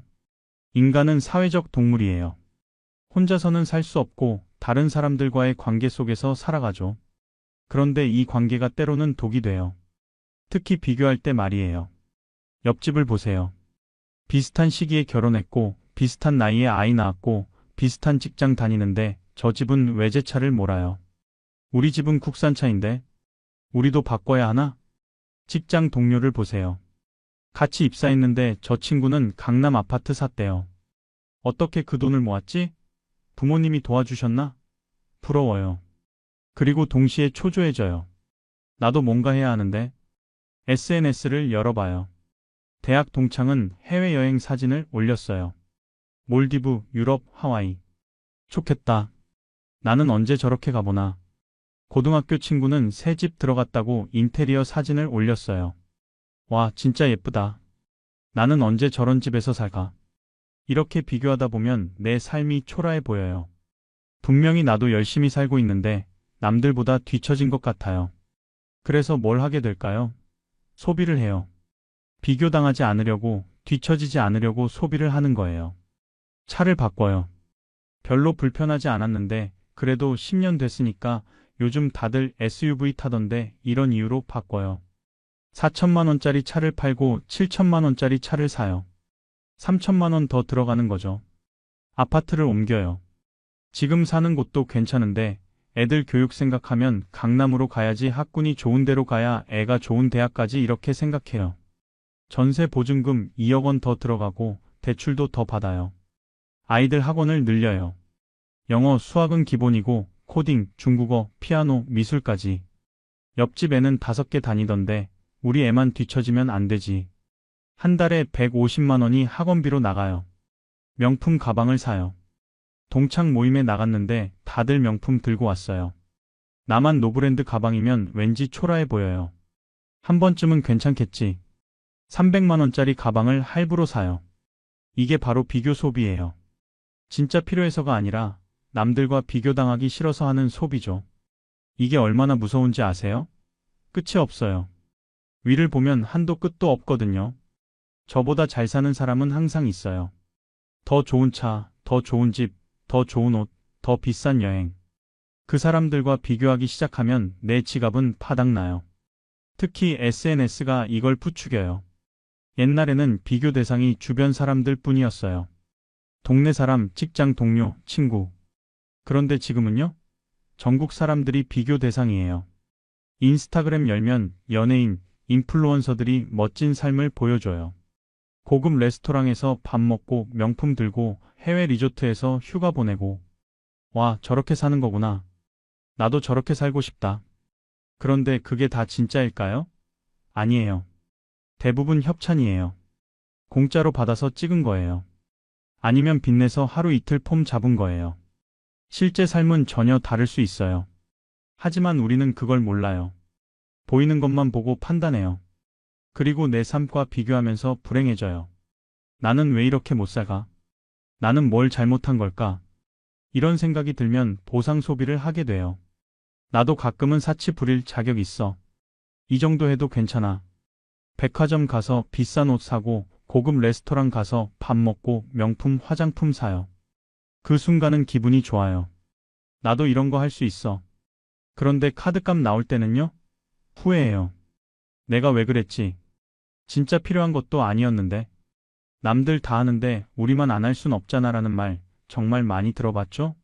이게 얼마나 위험한 말인지 아세요? 아이 돌잔치를 예로 들어볼게요. 옛날에는 집에서 간단하게 떡 돌리고 끝났어요.